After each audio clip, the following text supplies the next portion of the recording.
Recording in progress.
I now call this meeting of the Board of Education to order.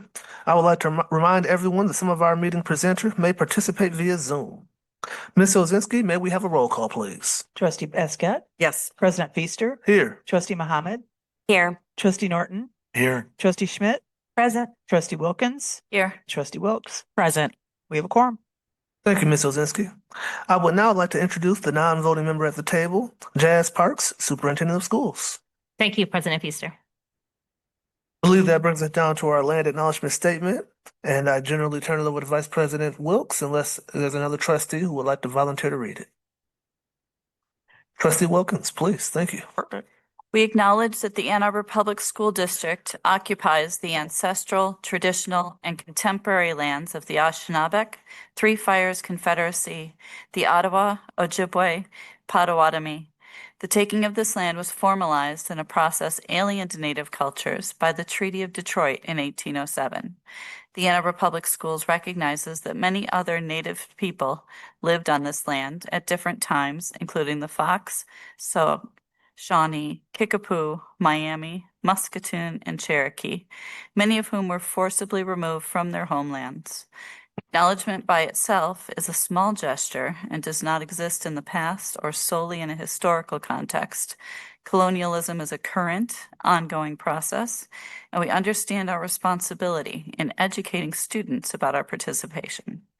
We further recognize the ongoing relationship and dependence upon and respect for all living beings of earth, sky, and water. It is our responsibility to care for this land, and we honor with our deepest gratitude the Native people who have and will continue to steward it for generations. Thank you so much, Trustee Wilkins. I believe that brings us down to approval of the agenda. Trustees, you have been provided with the agenda in advance. Are there any changes or additions? I do have one, Yes, President Feaster. Vice President Wilkes. Yes, so under item 11.4, it says approve closed session for August 27th. That's a Thursday. I just want to make sure that date is correct, and it should it say August 26th? Thank you, Vice President Wilkes. We will make that change. Oh, do we need to vote on that change, Ms. Ozinski? Is there a motion to make that change? So move. Support. Support moved by Vice President Wilkes, supported by Trustee Basket. Any discussion? Seeing none. This is on the change of the date for the closed session. Just change as amended. Correct.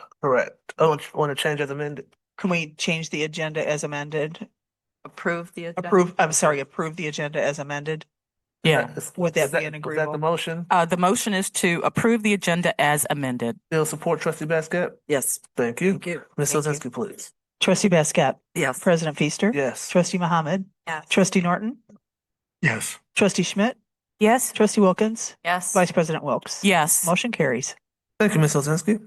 That brings us down to public commentary. The board would like to remind everyone that individuals who have signed up for public commentary will have their name called and will be given an opportunity to speak. Commenters will receive up to 4 minutes, and the public commentary period will be limited to 45 minutes. When your name is called, please come forward and speak at the microphone. To help manage your time, a clock will be placed on the screen in front of you. We would like to remind everyone that public comments generally pertain to Ann Arbor Public School District matters. Comments about any individual or individuals are expressly prohibited. Also, please understand that board members do not respond to public commentary, but we will listen carefully and will follow up as appropriate. Ms. Ozinski, how many sign-ups do we have for tonight? We have 4 signed up this evening. Thank you. First is Lyndon Dibble.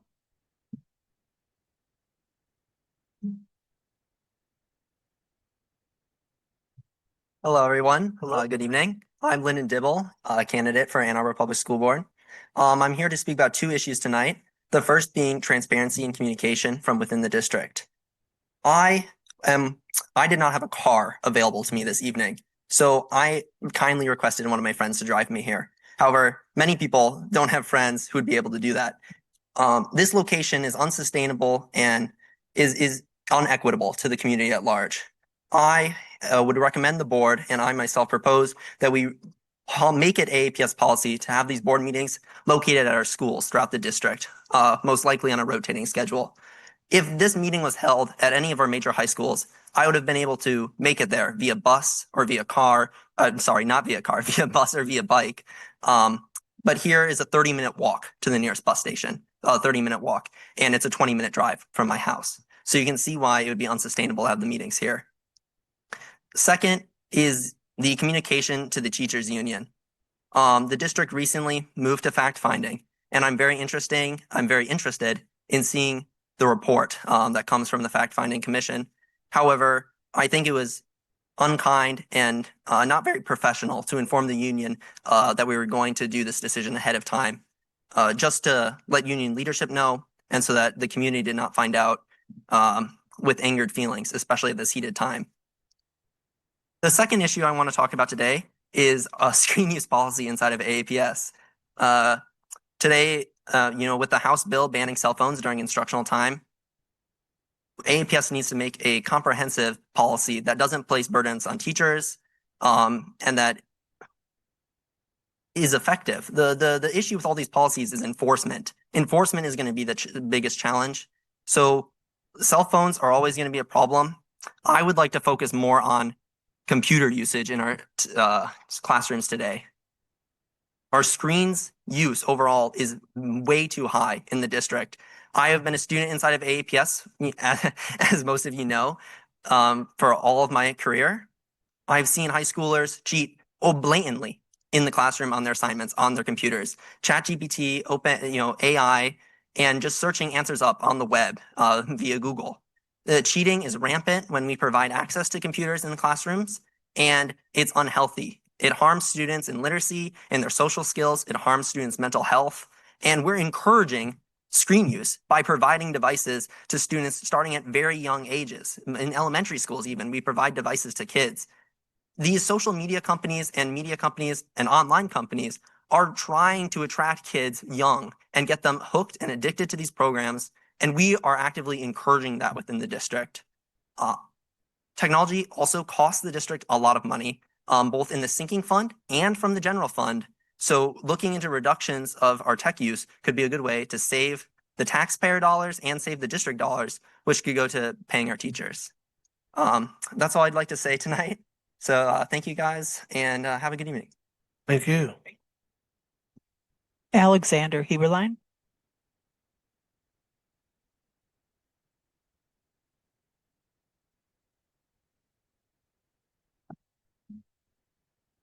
Good evening.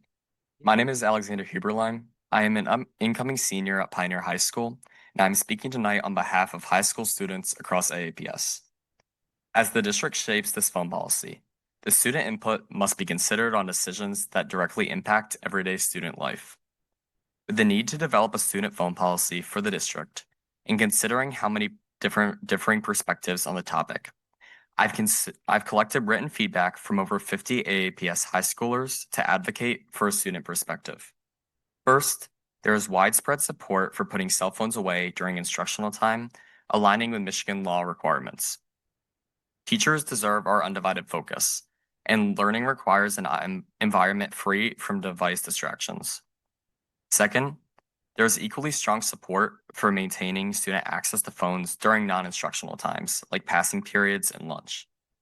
In our student petition, students highlighted their needs for accessing phones during non-instructional time, sharing some examples of why this access matters. On family logistics, one student wrote, "Activities get rescheduled, and being able to coordinate updates with my family during the day is essential, especially since I drive my siblings after school." On personal responsibility, another shared, "I use my phone during breaks to manage my schedule, track assignments, and handle communications for my after-school job." And finally, on safety, a student noted, "It helps me feel safe. If there were an emergency, I could call for services quickly and contact my parents."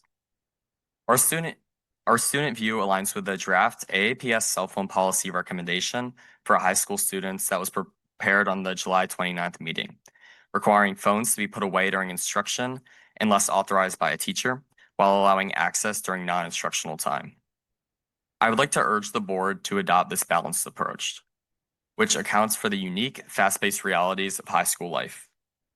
Cell phone access during non-instructional time supports our ability to balance jobs, family responsibilities, extracurricular activities, timely communication, and safety during the day. while keeping our focus on academics when in the classroom.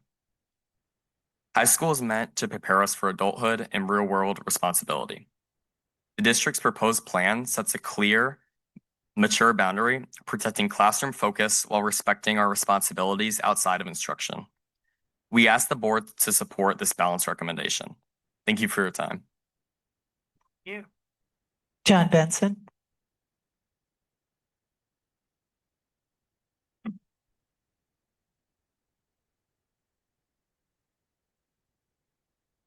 Hey for today.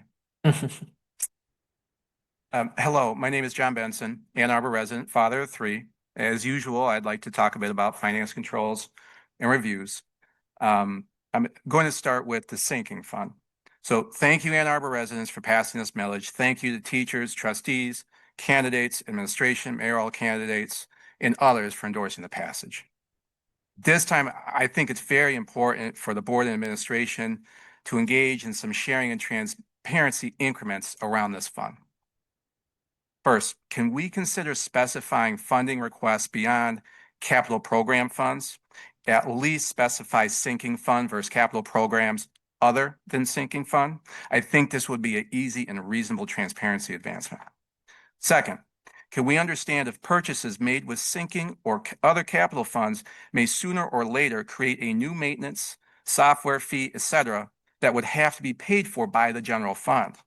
I have a suspicion that money spent on certain equipment, technology, and other big items, once past a couple of years, regular software maintenance burden shifts to the general fund. I believe this should be a strong gating discussion point in initial reviews going forward as well. Third, can each sinking fund approval contain points on why it is definitely something the general fund would do or not? Or if it's an investment toward reducing spend in the general fund, can the savings be actually projected initially and then revisited for realization benefit analysis? I think a strong example of that would be the solar panels. Fourth, can a presentation be made about all single vendors charging over $100,000 in the general fund tagged as facilities, supplies, technology, copyright fees, including why they do not qualify for sinking fund and what our true maintenance costs are and how those have changed in the last 5 years at the vendor level? Finally, fifth, I know recent articles and statement publicly on the sinking fund highlight repairs, solar panels, safety, and security, but there is significant spend recently out of the sinking fund on some of the, for instance, architectural firms. Millions of dollars, in fact. Although they seem to be funded out of both sinking fund and bond fund intermittently at large levels. I know technically it's doable, but it may be better to be consistent, particularly with these kinds of expenses. I also happen to have seen now the December 5th, 2022 memo where 4 architectural firms were selected, the fee schedules presented. It looks like we really need a workup on how those fee schedules, which vary significantly, have realized to our final annual net outflows to those vendors now that it's been several years later. I'm happy to share that memo. Finally, I want to emphasize or reemphasize. I am about financial transparency. I am about helping solve what looks like a disconnect in our multi-year revenue versus our salary and benefit people versus our private vendor contracts. I have watched and shared the June 17th meeting where I gave comment on these ideas and was very encouraged in what I thought was a spark for positive collaborative discussions between the trustees and the CFO after his presentation and between the trustees themselves on several contract reviews, all of which I have shared proudly. I hope everyone feels that is positive work. Spread the effort, spread the credit, whatever it takes to have more clarity around our finances. That is what I am about. Please, let's continue working together. Thank you. Thank you. Jennifer Oldham.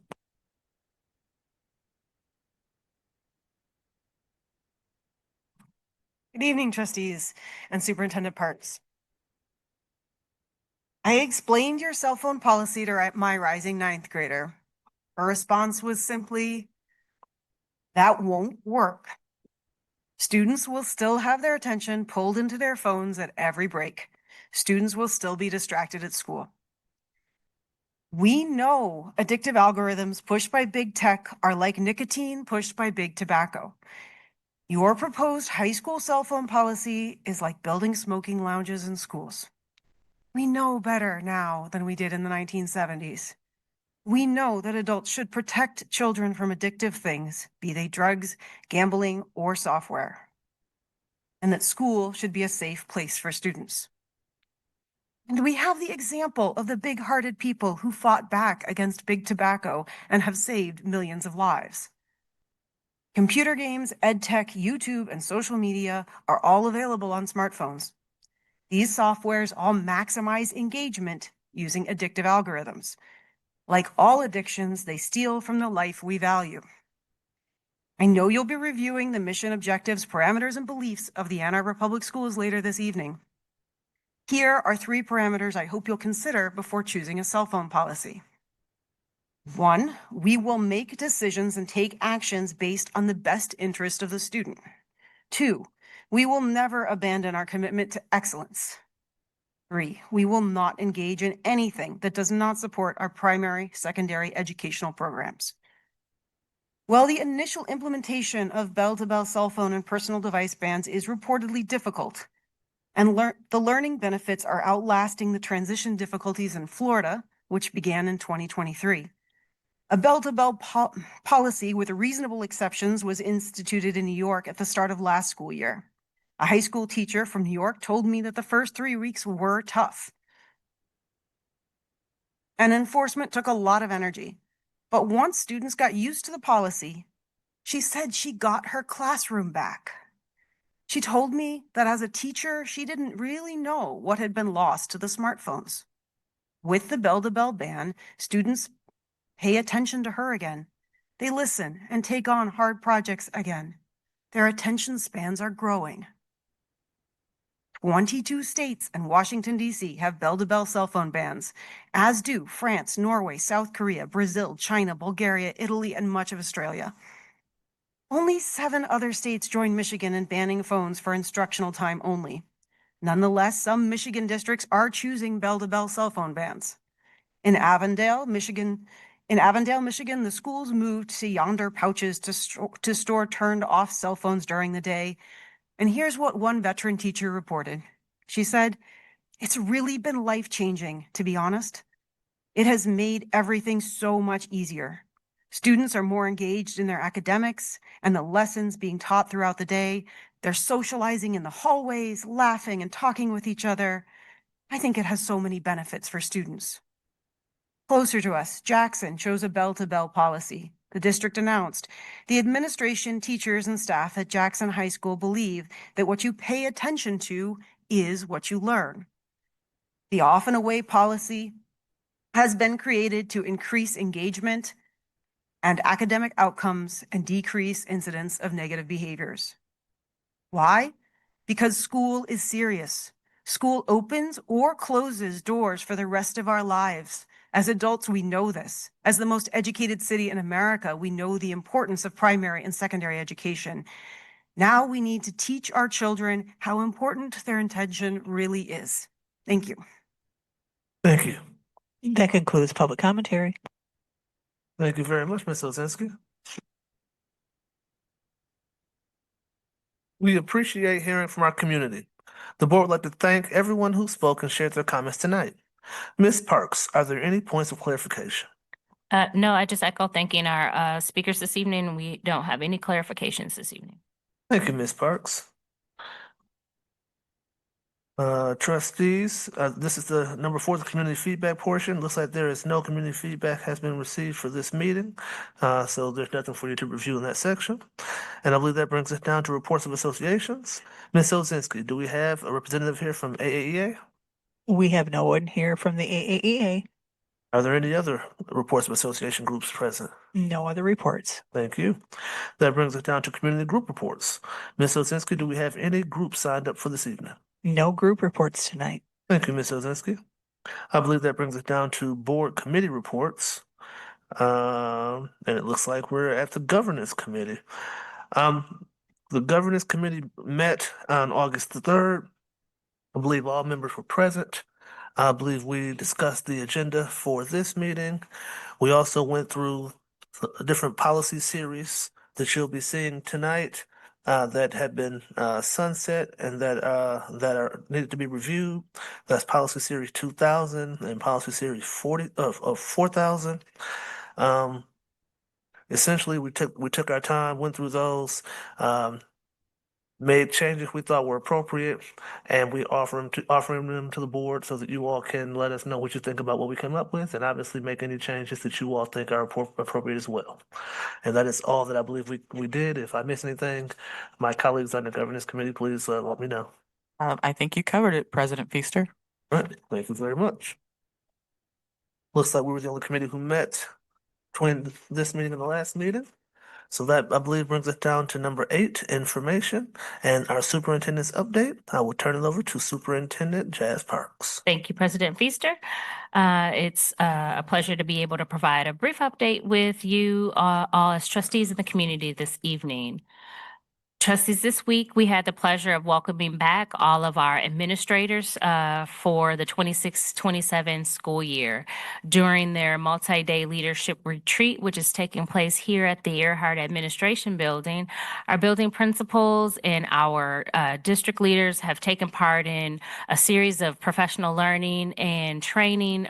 Some of those examples would be the restorative practices training, updates on school safety and transportation, implementing teacher clarity through the evaluation and instructional leadership processes, special education, and human resources. So we thank them for everything they are doing to launch this school year and create safe, positive, and productive school environments, and for their commitment to supporting the return of students and staff in over the next several weeks here.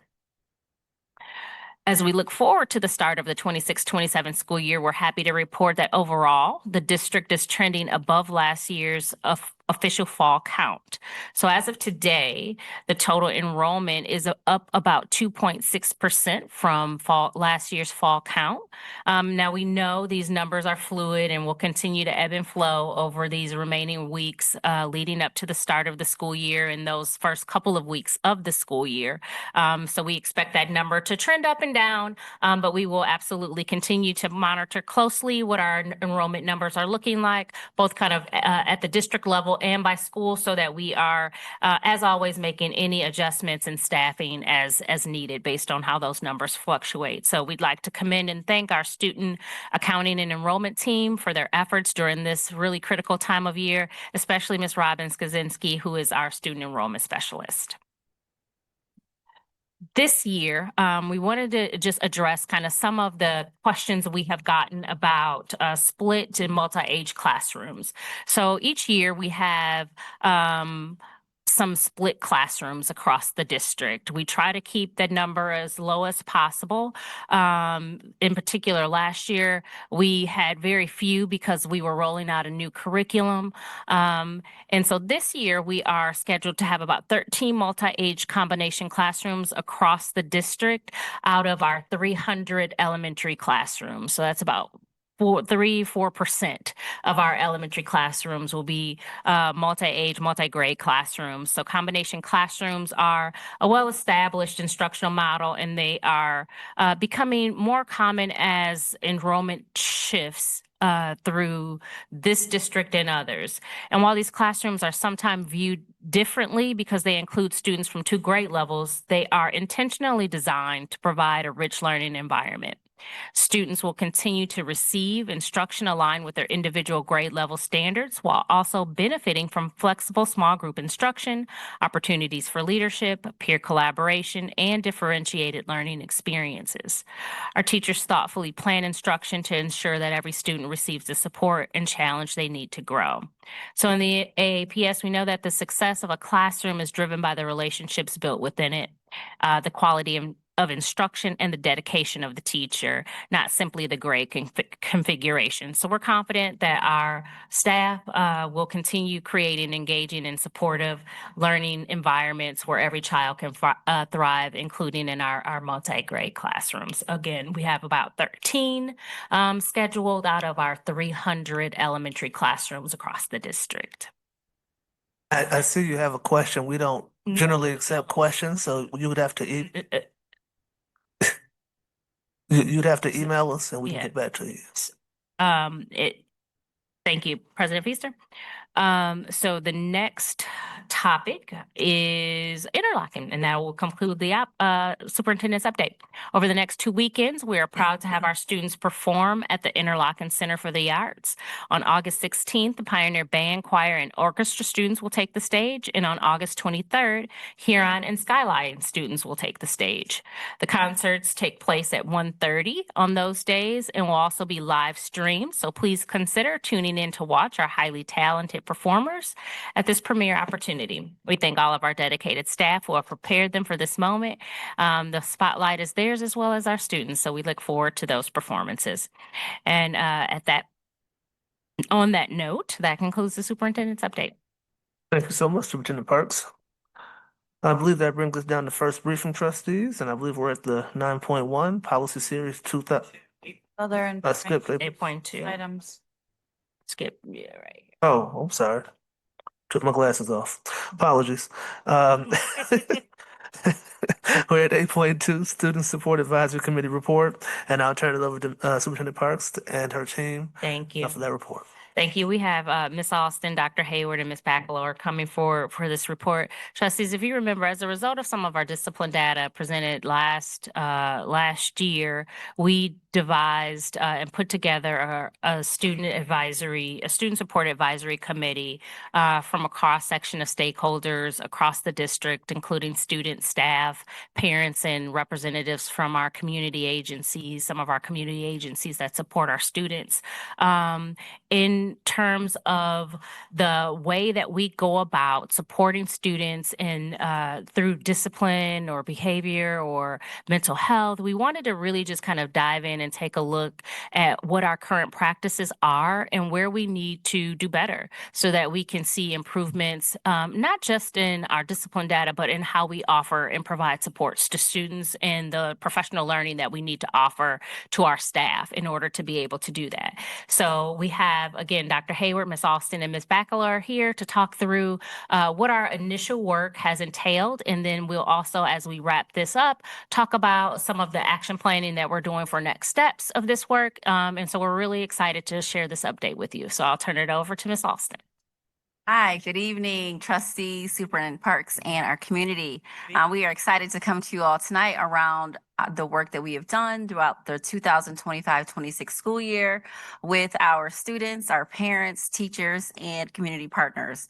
So the Student Advisory Committee was established in response to the discipline data that we shared with you all spring of 2025. And now we are entering the school year 2026 and 27. So we sincerely appreciate the members of our committee and their continued commitment to our students. And we're going to provide an update tonight. So tonight's presentation is organized into 6 different sections.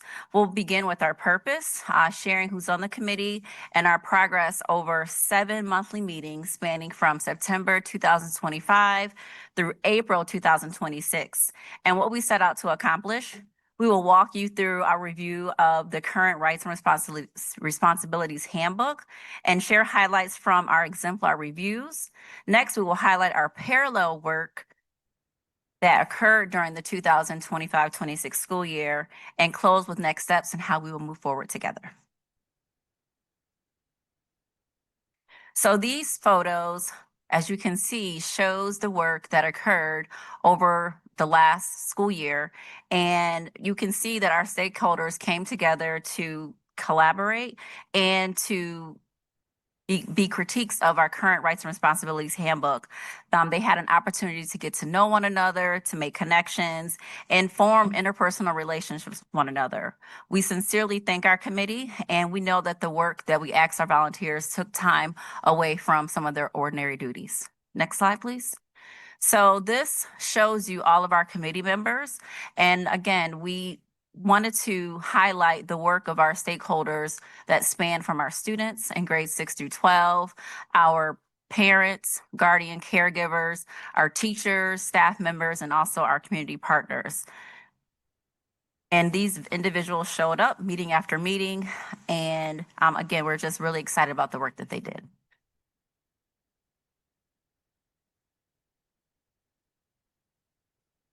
And now I'll turn it over to Dr. Hayward. Oh, no, Jenna, sorry. Okay, I'm in your blind spot. All right. So let's talk briefly about the advisory committee's purpose and process and outcomes. Slide, please. All right, the overarching purpose of the committee was to provide advice on reducing suspensions, making sure to have perspectives from students, teachers, principals, parents, and community members. The advisory committee set the stage for medium and long-term changes through their recommendations. Next slide. So as Ms. Alston mentioned, they met 7 times, but they also had homework in between. The committee's work began with a review of suspension data from spring 2025. Next, the committee spent parts of 3 meetings going through the current AAPS Rights and Responsibilities Handbook page by page. They critiqued the language and the content and provided input on needed changes. The next few meetings were spent analyzing exemplars from 3 large school districts.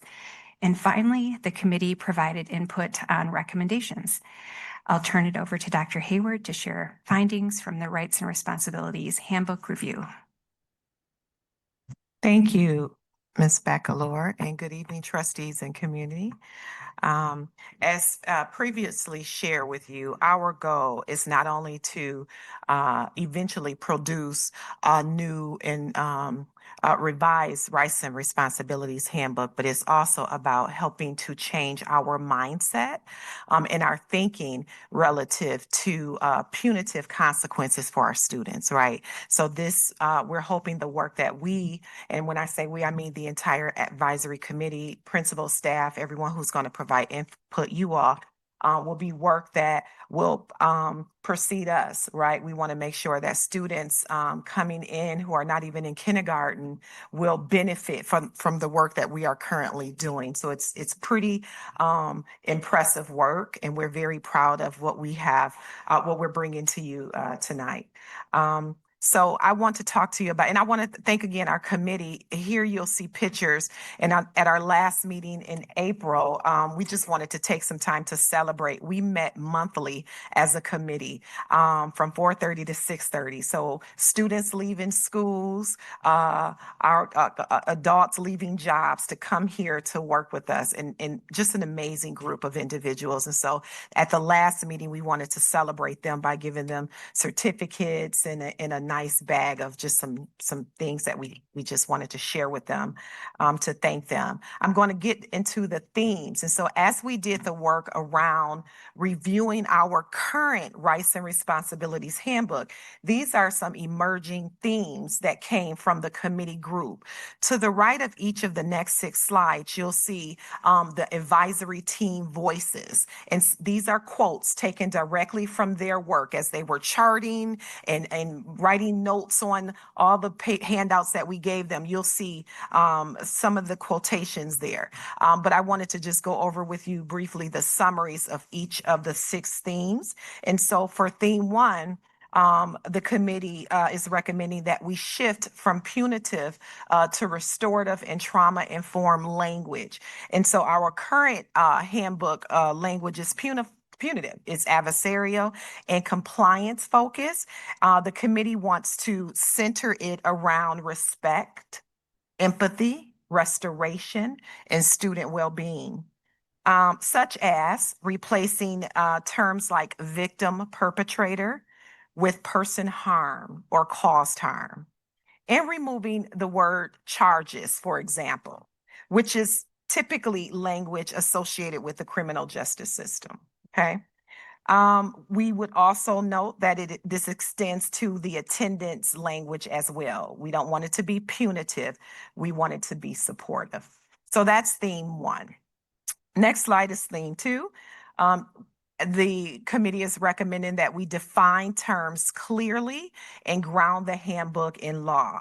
So they repeatedly flagged vague, undefined terms throughout the handbook, such as terms like truancy, loitering, inappropriate dress, and persistent disobedience. We saw a lot of this when we looked at the suspension data that carry real consequences, but really no clear definition. It's up to interpretation, depending on who you ask, right? And so the recommendation is that we anchor the definitions in state law where applicable, and to hyperlink key terms for additional resources for our families. And undefined terms create room for consistency. It's too much, it's too ambiguous, and we want to get rid of that. We want our students, our family, and our community to know what it is that we're expecting of them. Theme 3, next slide, please. Strengthen due process and make procedures transparent. And so really explaining that family and students should clearly understand what happens procedurally during a disciplinary situation. We don't want them to have to guess. We don't want parents to say, well, what happens next, right? We want them to be able to go to this document, refer to this document, and know what the steps are when there are disciplinary situations that we must move forward with. We want them to understand their rights at each step and how decisions were made. And also to document infractions. So making sure that our district is consistent in how we document student infractions. Theme 4. Build in progressive discipline and intervention before consequences. We saw a lot of this in our exemplaries, which Ms. Bacalor will share with you later on in the slide deck. But our current handbook, it jumps to consequence levels without describing any type of restorative or intervention steps that should take place prior to consequences. And so the committee wants the progressive discipline approach where we're front loading students and families with resources, supports, what restorative justice and practices look like, all of those things, and then having those consequences and action levels later on at the end of the book, right? Because that's not the priority. Okay. Theme 5, update outdated content and address emerging issues. So just language here. We have language in our current R&R, the term beepers. How many of you have a beeper? Used to. Some do. The majority of us do not carry beepers anymore. We know that in the medical field, often doctors carry beepers, but not anymore. That's no more. Okay, so so that kind of language, right? We also have to want to make sure that we update our new handbook with current policies that we are implementing now and that you all are approving, such as graduation policy, right, credit policy, and the cell phone policy once that approved. So we want to make sure that AI, we have no language in our current handbook regarding AI. And then some information about the chronic absenteeism and truancy as well. Theme 6. This is the last theme that emerged from our committee work about our current handbook. And theme 6, our handbooks just needs to work better for our families and our staff. It needs to be print friendly, user friendly, reader friendly. We need to remove the vague language and make sure that everyone understands for the most part what we are saying as a district, and just making sure that we have that information in there for our families and is readily accessible and available to them. I'm going to turn it over to Ms. Bacalor. Okay, so after the big job of looking at the rights and responsibilities, we turned toward exemplar reviews. And this was an opportunity for us to compare the AAPS approach with other school districts, our procedures, our philosophy, et cetera. After looking at a wide variety of handbooks across many districts, we chose 3 for the committee to review: Jefferson County, Kentucky, which is in the Louisville area, Baltimore City Public Schools, and the San Francisco Unified School District. These 3 exemplars show a different way of addressing concerning student behaviors.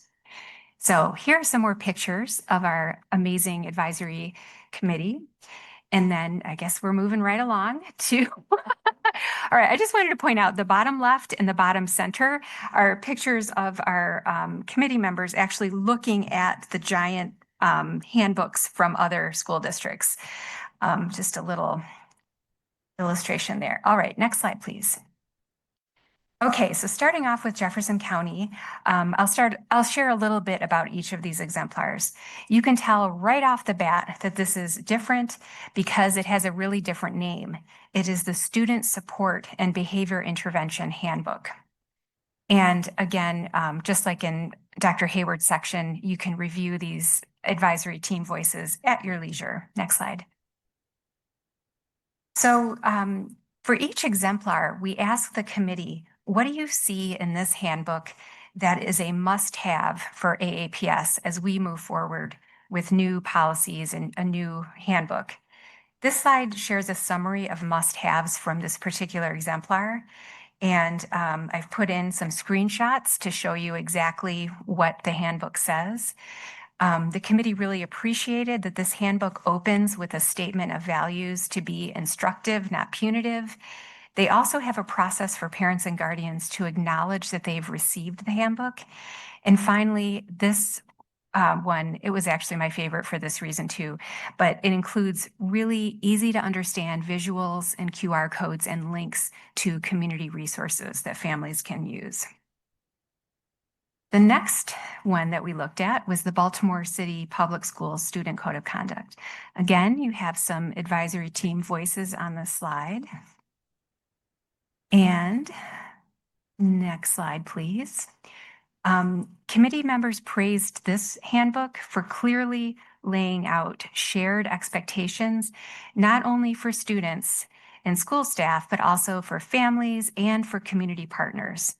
This handbook also uses whole child language throughout and provides a clear definition of restorative practices up front. The bottom screenshot shows how the interventions are specifically shifting away from harsh discipline. They move toward educating students about the harm caused by their actions while seeking to reunite those students with their school community. And finally, we have the San Francisco Unified School District Student and Family Handbook. Again, totally different title. It has a great deal of information on the website, but we looked at a certain part of the handbook. Slide, please. So this handbook was interesting because they started with a board policy and acted when the handbook was released. The handbook also lists specific infractions that cannot result in suspension, such as truancy, willful defiance, or dress code. And part of it is on the website too, but this handbook includes extensive matrices of support by behavior categories that reflect the systems developed alongside the handbook. Next slide, please. All right, so how do we summarize the feedback we received about these three? This is a summary of the high-level musts across all three handbooks. At the top level, the handbook introduction needs to start with values and be written in an instructive versus punitive way. Looking at policies, it will be beneficial to describe rights and responsibilities for a broader set of roles and to use suspension as a last resort. Next, our new handbook and process needs to develop leveled intervention matrices that clearly describe support options using trauma-informed approaches and restorative practices. And finally, as a family-facing resource, the handbook must be visually pleasing, easy to understand, and include links and QR codes to community resources. Now I'll turn it back over to Ms. Alston to talk about recommendations. So based on the committee's work across 7 meetings and their input, here are some draft recommendations to revise the current Rights and Responsibilities Handbook. And they're divided up in this order: discipline philosophy and policy alignment, restorative practices, as well as trauma-informed approaches, tiered interventions and consequences framework, clarity. We know that being clear is kind, with definitions and stakeholder rights, community resources, and family engagement, and also a document that is designed for accessibility so that it can be accessible for everyone. We will shift our focus from the committee's recommendations to parallel work that was happening across our district as we were going through the process. And so through our district initiatives, you will notice that during our leadership council meetings, which occur monthly, as well as our community events and district and building level committees, we really had a focus on restorative practices training for all of our principals. We also reviewed monthly suspension data during our meetings and had data review conversations. We also took our leaders through the exercise of looking at the exemplars that our advisory committee reviewed. We also had a student mental health partnership summit that was actually held in this very room, and a community meeting at Pioneer on school safety that was led by Ms. Margolis. And we have an active multi-tier system of supports team, as well as a positive behavior intervention support team.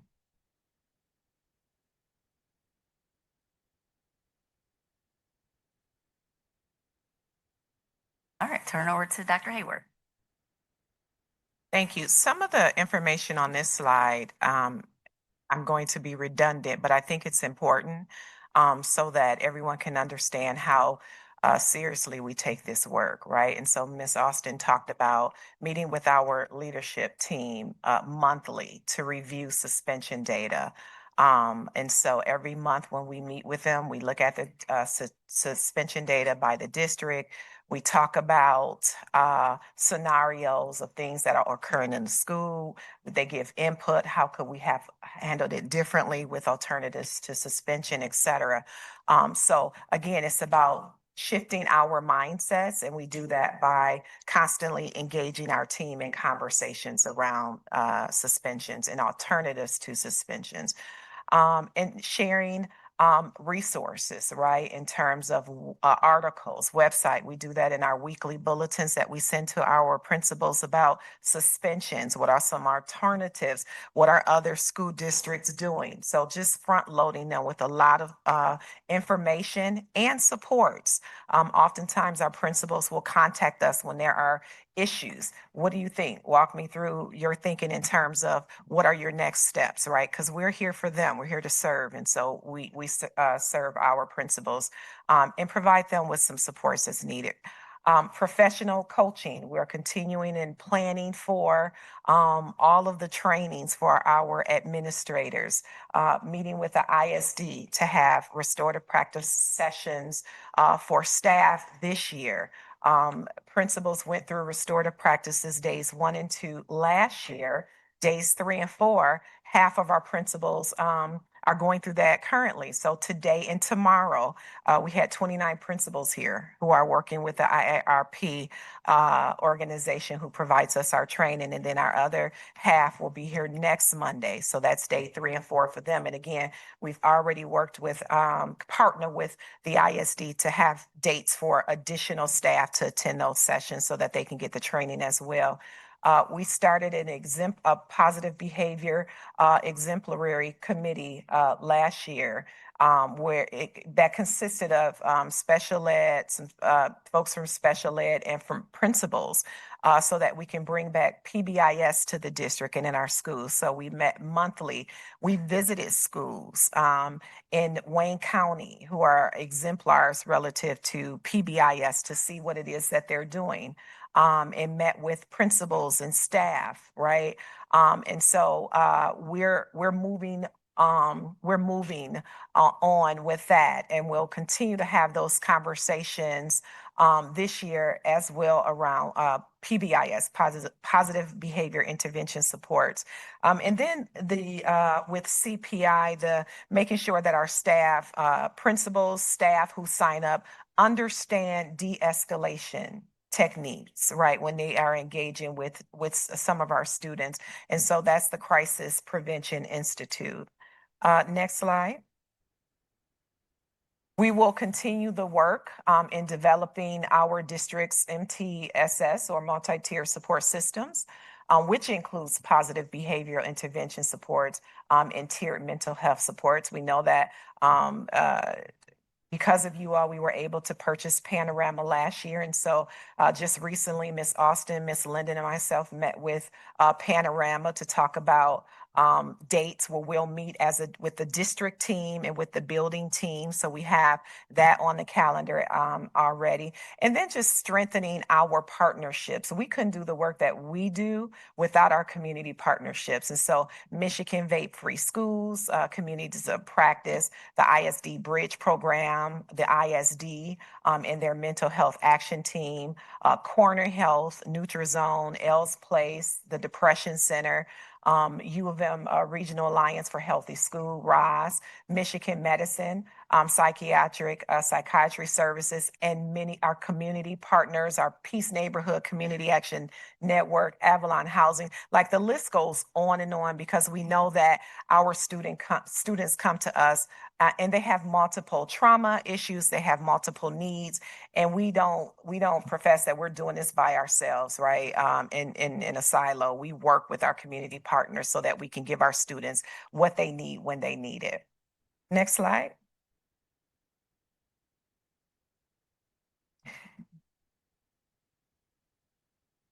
I'm sorry.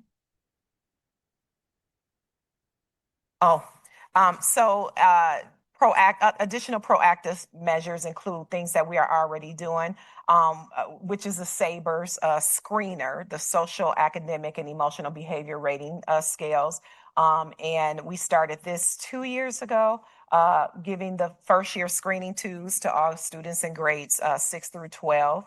And they take that at least twice a year, fall and spring, but they can also elect to take it in the schools can also elect to administer that in the winter as well. And then the TRAILS curriculum that teaches the CASEL-5, which is self-awareness, self-management, social awareness, and relationship skills.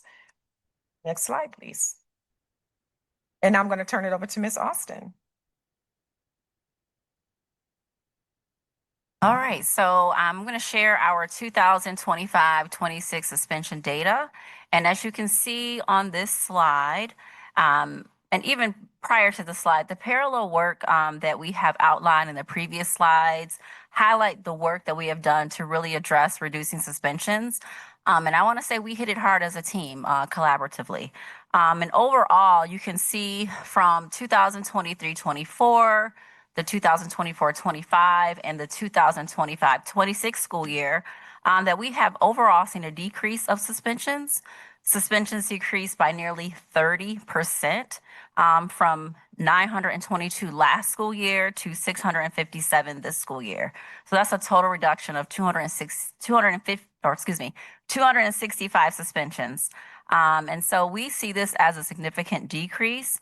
I do want to point out, we still are working on the inequitable distribution of suspensions for our students, and that will continue to be our focus for the 2026-2027 school year. Next slide.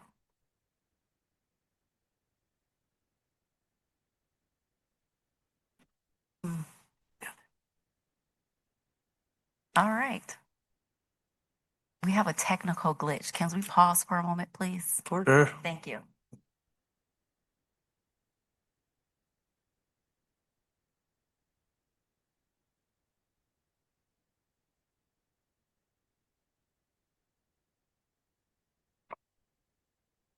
All right, so this table shows our suspension data from 2018 through 2025-26. And it just basically shows what I showed you on the last slide. It's just divided up into different levels. Next slide, please. This is a plot graph that shows the number of suspensions from elementary buildings, K-8 buildings, middle school buildings, and high school buildings. Next slide. So this table shows the number of students by demographic breakdown of suspensions over the last 3 school years, overall and by level. While we know we have done a lot of work as a district to decrease our suspensions, as I noted on the previous slides, we acknowledge that our Black students, our economically disadvantaged students with IEPs, and male students are suspended at a higher rate than other demographics. Next slide. Trust, is now a good time for a question? Sure. Or you want to wait? I just want to read this. I don't know if I, Go ahead.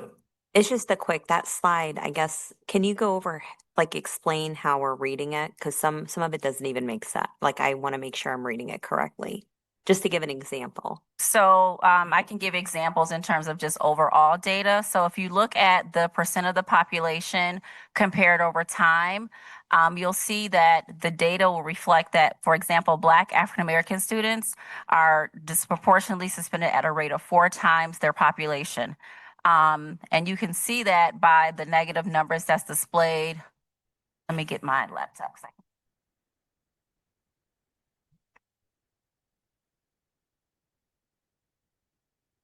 So the percent of suspensions versus the percent of the population. So the higher the number displays that they're being suspended at a higher rate amongst their larger population. Okay, so like this, I'm just looking at this, the not English learner. Here it says 91%. So 91%, they make up 91% of the suspensions. That seems very high. No, percentage. No, that's the percent of the population. You're looking at 2023-24. Yeah, I'm just So the telling non-English learner, that's 91.4% of our population. that they make up for the suspensions. That's the percent of the population. I'm just trying to, I don't know if I'm. Population. So based off this table, I'm going to bring it to 2025-26. So let's look at our economically disadvantaged students. Okay. They represent 74.9% of the suspensions of the population. They represent, though, as a total, they're 28.3% of the total school population of our district. And then they're suspended at the difference between the 74 and the 28 is 46.6. Oh, so, okay, that's what I wanted. So Okay. you're comparing so for example, I'm going to bring up English learner versus non-English learner. So you have to compare those two numbers. Mm-hmm. Okay, I just wanted, so pretty much it's saying non-English learners at a higher percentage, 91% compared to, and it's lower percent for English learners when it comes to suspension. Yes. Okay, thank you. Sorry, I just No, wanted, that's okay. because I don't want to read it wrong.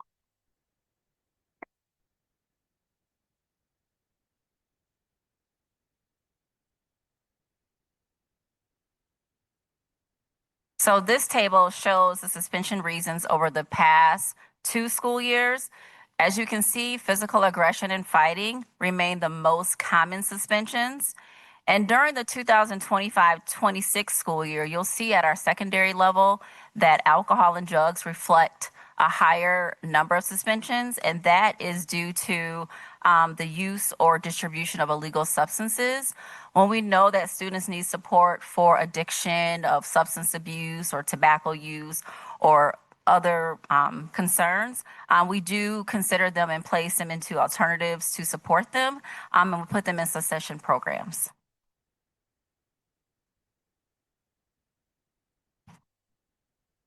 All right, turn it over to Dr. Hayward. We have about 4 more slides to go. And so I'm going to talk to you about our next steps. And next slide, please. Thank you. So our goal and the work that we have been doing, this team here of 3 over the summer, is developing an action plan based on all of the work that the 25-26 Advisory Committee shared with us and recommended. We have met with the superintendent to gather feedback as well. We are working to define AAPS discipline philosophy and belief statement, which we have a draft of that as well. But our goal is to meet. We're going to bring the committee, the Student Support Advisory Committee, back together this month, actually, August 25th, to talk about to share with them our draft action plan belief statement. Because again, we don't want to work in silos. We want to continue to partner with this amazing committee that we have. Next slide. Build a phased implementation infrastructure that is That includes a tiered intervention matrix that's organized by grade band. It'll have behaviors on there, interventions, restorative measures that principals and school teams could use. It'll include some examples of natural and logical consequences. But again, these are the alternatives, right, to suspension. And we just want to front load our school teams with as much information and processes as possible. We'll develop systems for regularly training and supporting our principals and our school staff. Next slide. And so here we get down to redesigning the rights and responsibilities handbook. So we plan to redesign the handbook itself as a genuinely family-facing resource, which includes legal and special education review, links, helpful links that parents that's at their fingertips, family resources that they can use, more visual and accessible tools. We'll continue on with our professional learning, partnering with Wayne Risa, with the ISD, with IIRP for restorative practices and other organizations to help shape this work that we are doing. And if there are any questions that you have, we are available to answer those. Thank you so much for the presentation. Questions, trustees? Trustee Norton? Thank you, Mr. President. Thank you all for doing this work. And as I had a chance to say to Ms. Bacalor earlier, I'm really impressed by not just the effort that you put into this, but the quality of the work that you did, especially with the advisory committee and getting a wide range of perspectives and circling in on, I think, a really sensible and valuable set of recommendations. As everybody already knows, it's sort of, I can't think of the right word, but anyway, a hackneyed statement that what matters is implementation. And so one of the things that I wanted to ask coming out of this, because all the steps, I mean, certainly all the steps that you've talked about are important, but I remember in a report that was commissioned by former Superintendent Tricia Green some years ago, one of the things that it showed was not just the disproportionate representation across different groups, but also substantially different levels of enforcement and of punitive measures taken at different buildings. And that was one of the key issues that they had hoped to address at that time. And I see that you're talking a lot about working with building administrators and teachers and doing training. And I'm just kind of wondering a little bit more about what that looks like. I mean, how do you translate this into real change in the school hallway? So I think in mentioning the things that we're doing, right, it's about changing mindset. And that's what we have to do. Oftentimes, and as a former principal in this district, when we have behaviors, our first recourse is to go to the handbook, right? Because that's what we're used to doing, but it's about changing mindsets. And so we're helping to walk our principals through. We're not saying use this, even though it's still our rights and responsibilities handbook. We're saying we have to shift our thinking, right? We have to understand that students come to us as they are, and many students have gone through trauma. We have students who have mental health issues, and we want to be sensitive to that. But in order to be so, we have to help provide the professional learning for our leaders and staff so that they are in tune to what our students are going through. We walk our principals through the suspension data. As we see those buildings who are suspending more often than others, we meet with our school principals as a way to support them. What can we do to help you? Walk me through some of the suspensions and talk to them about alternatives to suspension. So those are some of the things that we're doing now. Ms. Austin may want to add to that. I agree with everything Dr. Hayward said. It really is about shifting your mindset from being punitive to proactive and restorative. And particularly when we think about our young people, we are we are trained to teach behaviors that we want to see. So making sure that teachers are equipped with the skills to teach those behaviors that we want to see through positive behavior intervention supports. And so making sure that when we are redirecting behavior or trying to transform behavior, we are highlighting the positives of what students are doing, as well as giving them the critique and feedback and being mindful to give more positive feedback versus a critique. I mean, imagine if your boss all the time told you all the things that you were doing wrong daily without some praise. You're going to be reluctant to make that relationship and connection with your boss. And so thinking about teachers, not as bosses, but as leaders, you know, and building those relationships with students, it's important to recognize the positives that students are doing and make that a part of your school culture and climate. And I'm sorry. Go ahead. Go. I was going to also add, we do have a pretty well thought out action plan that shows what our next steps will be, detailed with steps, with dates and everything that involves all of our stakeholders. So that is something that's also on the horizon. That's exactly what I was going to say. As a principal at the time that you referenced, what was missing at that time was a plan on how to do that across the system. And so that was an important component that we wanted to make sure was included this time around. How we're going to make sure all of our schools and school teams are on the same page at the same time. And so that was a missing component last time. There was still a lot of siloed work on how to actualize that plan that was developed at the time. There wasn't a consistency of implementation and a roadmap on how to do that. And so we wanted to make sure that as we're doing this process this time, we're building those things in for our schools. Vice President Wilkes. Yeah, thank you, President Feaster. Again, I want to thank you, Dr. Hayward, Ms. Alston, Ms. Beckler, for presenting this. Very impressive. I know that, so I've only been on this board 2 years, and I can remember seeing the student discipline data the first time it was presented. And we were all asking, well, so, you know, what are the next steps? What do we do now? And it's so encouraging to know that those steps are being taken. I mean, we actually have a plan to address this issue. It's not like we're wondering, how are we going to try to address this? So I'm just glad that we hopped on this right away because it involves our students and we need to address it. So I did have a couple of comments and a couple of questions.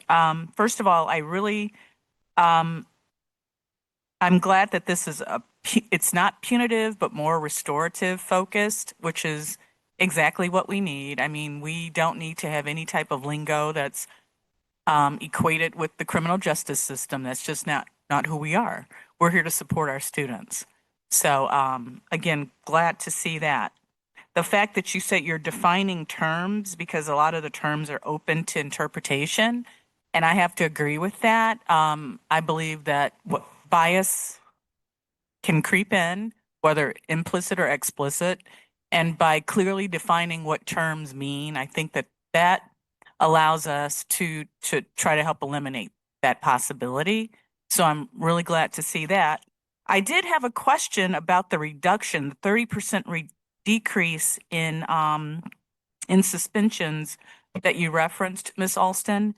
And I'm just wondering, was that reduction attributed directly to the use of sabers? What exactly would we attribute that to? And I know you mentioned the Panorama. Is that what it is? The Panorama system? And if you could give us a brief synopsis of what Panorama is. I know we spoke about it a while ago, but for those folks who may not know. Sure. So yeah, we nearly 30% reduction in suspensions, and I would not say it's directly correlated to our SABRS assessment that we do with our students 6 through 12. I can attribute just a guess and a hunch would be to us talking about alternative suspension and addressing that with our leaders. We made it a district initiative when we came to you all. That was last spring, and that was our focus. And when you focus and you have a North Star and you get your leaders on board and then, you know, you talk to your teachers, it really does help to create some momentum so that we are questioning the decisions that we make before just saying we're going to punitively suspend a student for the behavior. So it takes conversation, it takes that relationships, and a great effort for us to, again, address the high suspensions that we had in the district. And then as it relates to Panorama, Panorama is a digital software that will help us to house all of our data. So like our academic data or assessment data. It'll also be a place where we'll have like our office discipline referral data that's in there so that we're able to analyze that data and make decisions based off what that information is. And so we could look at individual student data, or we could also look at data collectively by grade level, by demographic, by trend data, by cohort. It gives us that ability to do that in one space. We do that now, and we do it simplified through Google Docs. And there's just other tools that are available to us that we're excited that we'll be launching that this year with our leaders to dive into Panorama. Is there anything else you would like to add? Other important thing to say is that it aligns with our MTSS system, our multi-tiered system of support. And so we'll be able to look at both academic and student well-being data by student and by grade level and by. Keep going. I could feel you sneaking up. So Dawn is actually our resident expert. No. We're in mid-sentence. No, it's just standing. I promise you're doing great. I will just say it's whole child. So we're looking at attendance, behavior, academics. We're using it for intervention plan creation, monitoring those, holding people accountable for doing the work with kids, and then supporting the people who are being held accountable for doing the work with kids. So, and it also is transparent at the district level. So much of what's going on is wonderful. It's happening at the building level, and we just can't see it or support it. So we're excited about that. Yeah, well, thank you. And thank you for supporting our students. I mean, we are here to teach our students. We are here to guide our students. We are here to support our students. And so just based on what has been presented, it's clear that that's exactly the direction that we're heading into. So thank you. Trustee Muhammad? So first of all, thank you. I know it's a lot of work, thanking the committee members, but you all putting this together. I just have a few just really related to the schools that were chosen that we were comparing to. How was that chosen? And then my second question is, what were their expectations when it came to training? Because I know that we're doing restorative practice training for the building administration. There was a list, but were they training all the teachers and staff as well? So I guess it's a two-tier question.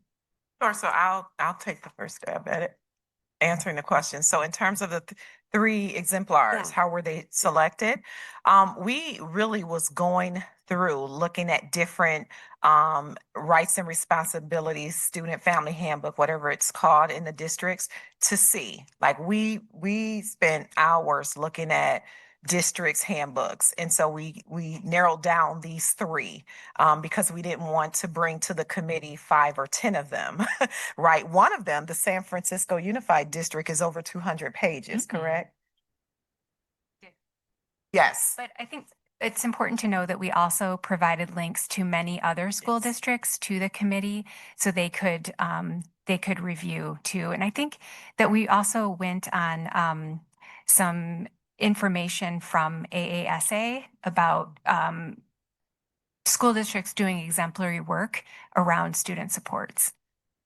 So the committee received 5 district links, but we narrowed in on the 3 that we shared with you all tonight.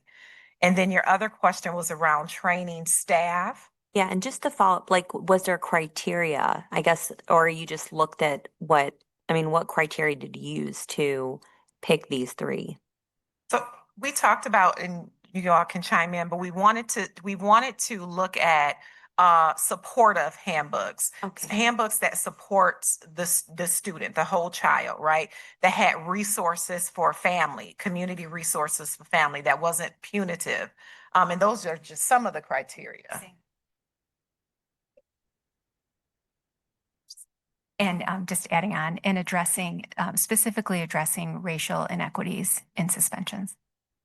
And yes, my second was training. So what were these schools doing as far as training? And then did it include teachers and staff? Because I know we don't train everyone in restorative practices, but did it include and then, teachers and staff as well? So as it relates to the districts, we're not exactly sure what their professional learning path looked like. Based off their family-facing guide, my assumption is they did a lot of work around mindset, because in these exemplars, you can see that it's really proactive and supportive versus being punitive. You don't see a lot of the same language that is in our rights and responsibilities handbook. Like 3/4 of the handbook is about supports, and then like 1/4 of it is about what you can do when there is suspensions that are warranted. And what was your other question, Trustee Mohammed? Oh, teachers in training. So we know that our teachers are full of professional learning. So we started with our administrators with that, which has been a year journey. So days 1 and 2 of restorative practices was given to our administrators last year. This month, we're focusing on days 3 and 4 of restorative practices with the IIRP. And some of our leaders on their own went through the WISD or Wayne Risa to be trained in restorative practices. The thing about restorative practices, a lot of practitioners will say they're doing restorative practices, but they're not all really trained through the IIRP, which is the organization that we use. And I think I just messed up that acronym. But nonetheless, our organization is truly trained. She helped author some of the materials, and we're just really excited to have her on board. Our plan, though, is as we give our administrators this training, that they will take this information and share it back with their teachers. It's not a train-the-trainer approach, because we're not trained to be the trainer, but eventually we will get to our teachers being trained in this as well. Also, as I said in one of the slides, in terms of next steps, Ms. Austin and I met with the ISD a couple times last year to work out some dates for the 26-27 year where staff can sign up. It's quite expensive, but they are partnering with us, and they're going to have dates on their schedule. And oftentimes our staff go to the ISD to take courses in professional learning. So that's available to them for this school year. Trustee Wilkins? Yeah, I wanted to echo everyone else's thanks, and especially what Trustee Wilkes said about great is not the right word, because none of this is great, but it's refreshing to see that the problem is being addressed and not just, okay, check a box, we had a student support advisory committee, okay, let's move on. But it's leading to, that was a lot of work, and these next steps are a lot of work. So we really appreciate all of this work that's going to go into this and the future work that's happening. And it's important. It's good to see that you're not, sliding by the slides that don't look that good yet. Like we're pointing out, there are some categories that's got to get better, but we're pointing out those categories that need to get better, and we're working on that, and I appreciate that.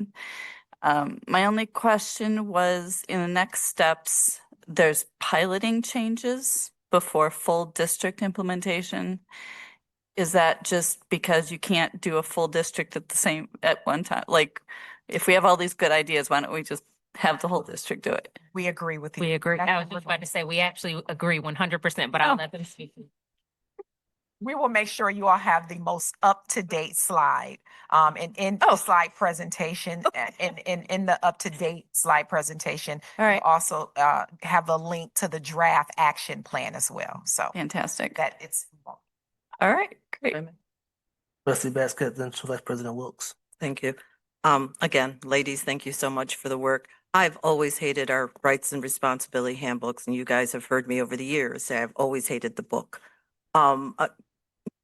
The challenges you've enumerated, but I do have to, I want to go back to, why do we have a rights and responsibility handbook? Is it not required? I've been told that, the kids got to know the consequences for their actions. But in the past, when you've read the book, you really don't understand exactly. I know we have had the best attorneys in this district read the book and tell me over and over, this does not make sense. So again, I'm glad you're looking into that. But let's start with the question, is it legally required? Hi, Dave. Always keep an attorney in-house. Yeah, I believe it is because there are certain notifications in there that have to Yes. be made and, the books are signed for and that helps us later on. But yes, it's because of the notices, Right. the FERPA notices and everything else that's in there, they are required. The Title IX notices. Right. So every parent understands that. Unfortunately, not every family looks at the book until their kid's in trouble, right? And as I said in the past, it was not really clear what would be the outcomes based on the actions. So hopefully you guys will work on that, clarifying that. Talk to us regarding accessibility. Is the book available electronically? In So print? our goal is to make sure it is electronically on the website, as well as has some visual tools such as QR codes and a way for information to be translated into different languages so our families can understand it. And we are also going to change the name of it. It will no longer be called the Rights and Responsibilities Handbook. It'll be the Student and Family Handbook. Thank you. Mhm. And so right now, though, it's only available in print? It is not available. So our current Rights and Responsibilities Handbook is available in print, and it's also available online. You can go online to read it or download a PDF. Our goal for the Student and Family Handbook is that it will be digital and it'll be available in print, and as many ways we can get it to families as possible.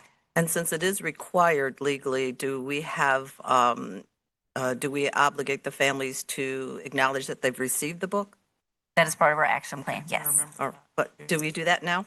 Can't remember. No, we do not do Okay. that now. I didn't think so. So right now, we're looking at language accessibility, again, digitally accessibility is required. Are we looking at changing some of the consequences for some of the misbehavior that we normally see? So part of what you'll see in the revised handbook is a behavior matrix that outlines what some major and minor behaviors are, so that our leaders and our teachers have a guide that outlines like progressive discipline, like what can happen if a student does this before ultimately ends up to be a suspension, if a suspension is warranted. And so in that, we talked about training, but we have to also acknowledge the bias that is out there. Insubordination. We always hear, that is a number one offense, insubordination. And of course, how a student's action may be insubordinating, that's a term, against the teacher or the staff is subject to personal opinion and thoughts. So how will you, professional development, monitor for bias? Because usually it's a classroom management thing or a teacher bringing it forth to administration, the student's actions. Any thoughts on how, did any of the exemplars give us help or guidance regarding monitoring that?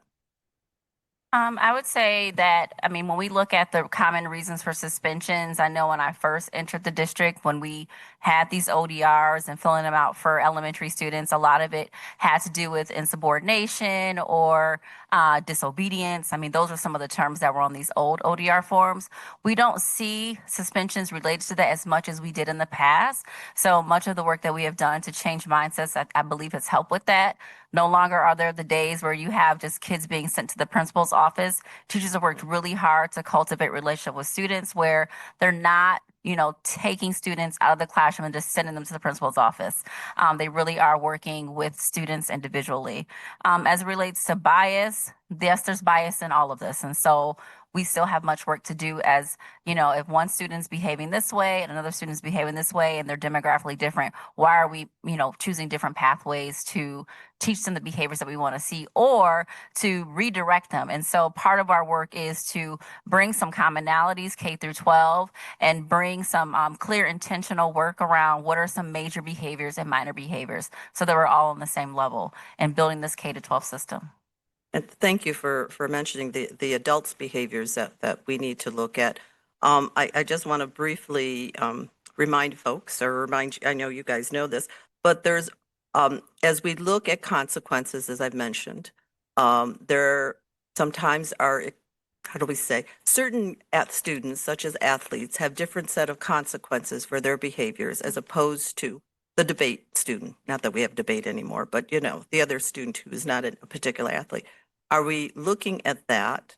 Then I would also ask, looking at staff behavior, such as allowing police in our schools to do the questioning / interrogation. I do appreciate your mentioning having a trusted ally in the room. And let me go all the way back.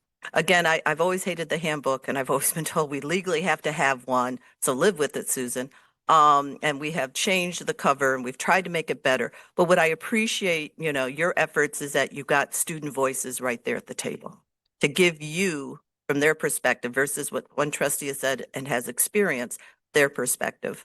One of the things that I've been very worried about in the past, again, is allowing the police access to our students without a warrant, questioning, because it's convenient for the police to come to a school because they know that's where kids go, usually Monday through Friday, as opposed to stopping at their homes. As well, again, having access to our students and their attendance records. We've often heard that too. Again, training the office professional, for example, that just because a police officer shows up and asks to see Jamal Jones's attendance on Friday, he or she is not obligated to do that. So again, we need, like you said, I think someone said it's a holistic view. And really appreciate it. I know this is not easy work and it's not quick work. But I would love to see the action plan. And again, there's a lot that we have asked you to do, and you guys have already known work begets work, but it also gets better. So really appreciate it. Looking forward to seeing your progress as things move forth. What are we doing for this year in terms of a handbook? Yeah, so once you all have the link to the action plan, it'll show you timestamps for this year.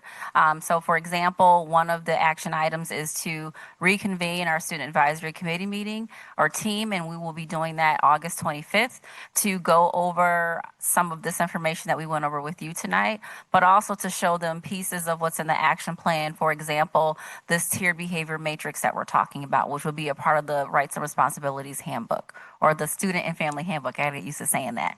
And then we also have information in the action plan as it relates to our leaders seeing that information. And then our leaders taking that back to their staff to have a survey so that all of our teachers and staff also look at it. And then a process for our leaders to get feedback from students in focus groups. And then take that information back, compiling it, and then taking it back to the student advisory committee again to get their feedback. And then part of that review is special education review to make sure that what we have in there aligns with special education, and also doing a law review. So Collins and Blaha will hear from us so that we can make sure there's a legal review. And then coming back together after there's this final draft, going back to our student advisory committee, going back to our stakeholders so that they can see that. So I think once you see the action plan, a lot of the questions that you have will hopefully be answered. If not, you know how to reach us through Superintendent But for Parks. this year, school So starts that's in all 2 this weeks. year. No, I meant This year. what is the book that we're handing So out this the year? goal, 2 weeks. so the goal for the book, for the student and family handbook, our goal is to distribute it January of 2027 of this school year. So we don't have to legally give it out in September of this year. So it'll still be It's the still- current one that's That's in what I was place. asking. Yeah, it's the Yes, current one until January. Okay, that's Yes. what I was asking. I So- went all the way around the corner. I know, and you did a great job, and you gave us a lot of information with my simple little question. So thank you so much, ladies. Appreciate the hard work. Trustee Basket. Vice President Wilks. Well, actually, Ms. Alston, I think you addressed my question. I was just under accessibility. I wanted to make sure that this student and family handbook will be available in various languages. Yes. Okay, good. All right, thank you. Questions? Thank you all very much. Greatly appreciate it. Thank you very much, Dr. Hayward, Ms. Austin, and Ms. Bacalor. I believe that brings us down to 8.3, Office of Special Education update.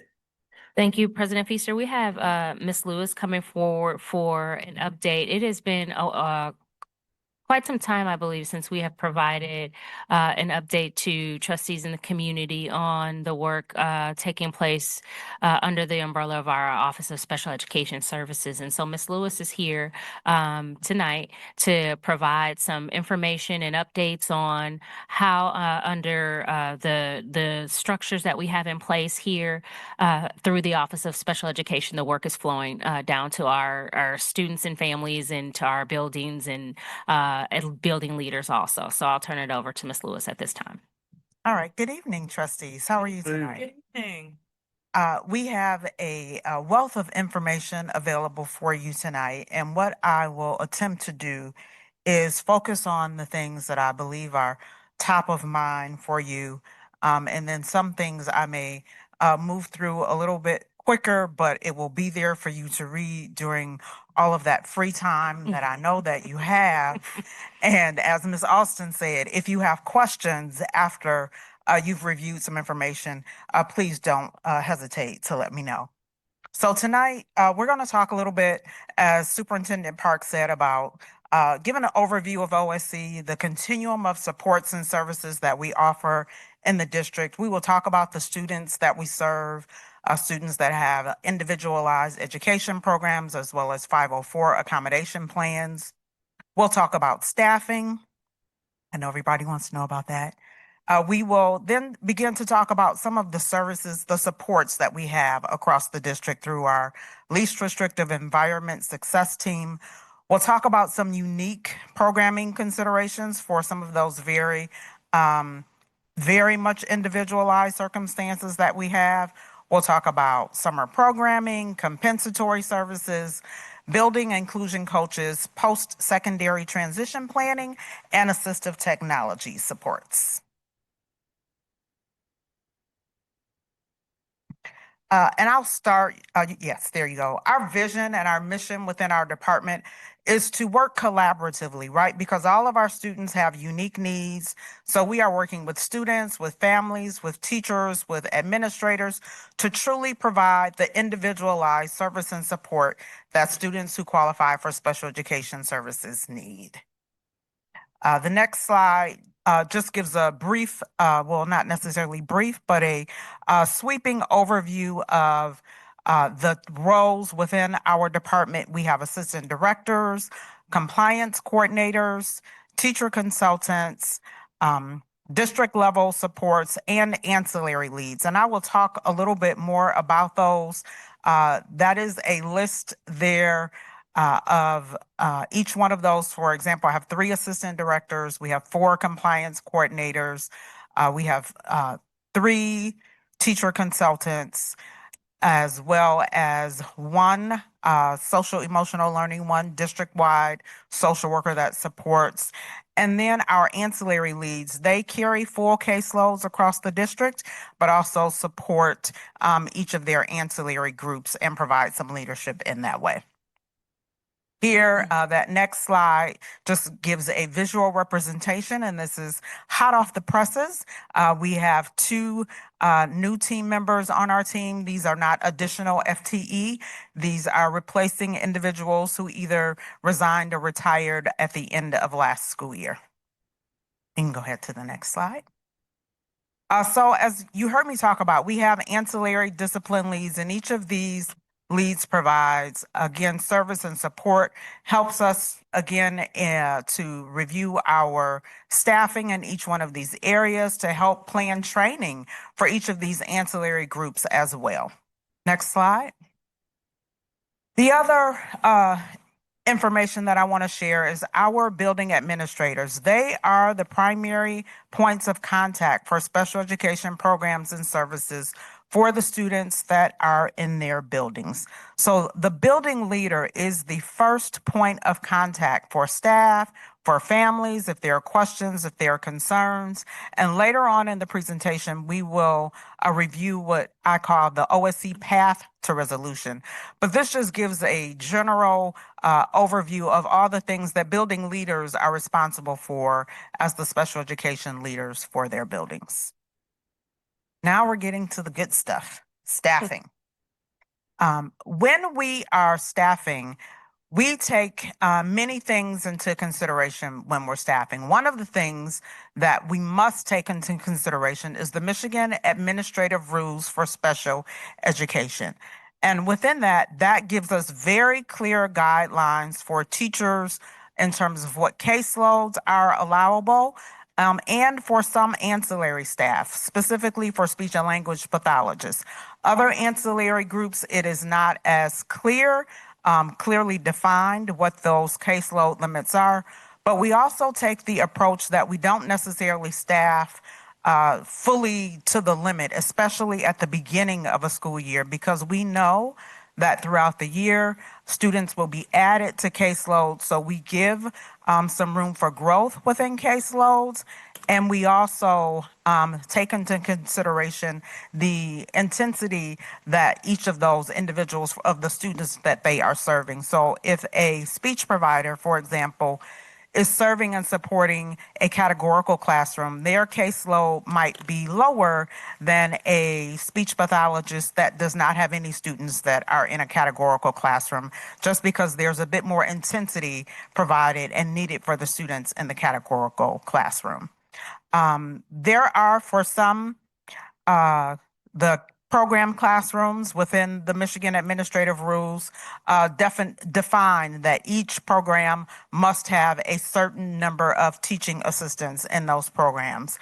There is no requirement for through the Michigan rules or the federal rules for that matter. And I guess I will add that within the federal rules, there is no indication for any teacher or service provider on caseload limits. Those are strictly Michigan rules. Those are not federal rules. And so within the gen ed classroom, there's no requirement within MARS to have teaching assistants in the general education classroom, but we do that. And so adult support, as you'll often hear about, can be provided by a number of people. It's not designated only to be provided by a paraeducator or a teaching assistant.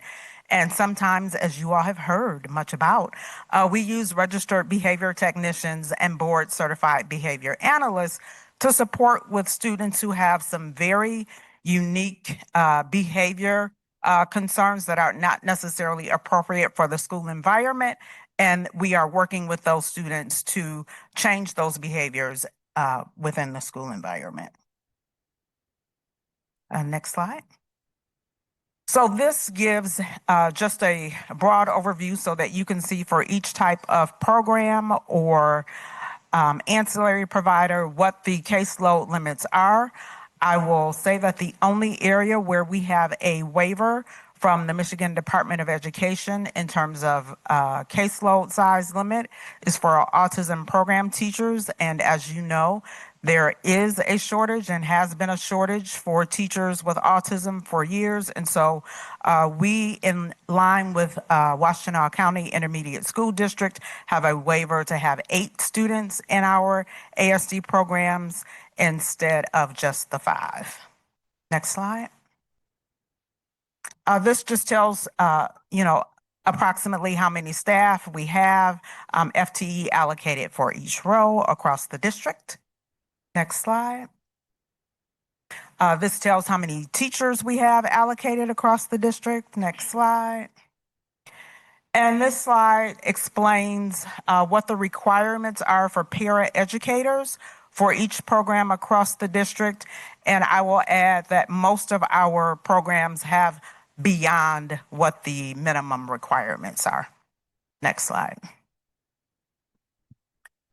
This slide is just to give you a glimpse into the life of the special ed teams and IEP teams across the district. As you can see, initial evaluations completed annually has continued to rise. And we have gone, gotta put my glasses on here, from, if you go back, I'll just take it back to 2018, 2019, right? Pre-COVID, 227 evaluations completed in that year. Of those, 200 students were eligible. If you come down to last year, and as you can see this slide, we completed this information back in the spring. At that time, as of April 24th, we had completed 464 initial evaluations just up until April. That already was exceeding where we were for the 24-25 school year. I looked up the data today just to give a brief update. We had an additional 38 initial evaluations between April 25th and June 30th, making our total for the 25-26 school year 502 initial evaluations that our teams had to complete throughout the year. Next slide, please. So also that staffing for our teams ebbs and flows based upon the number of students that we're servicing, the needs for those students.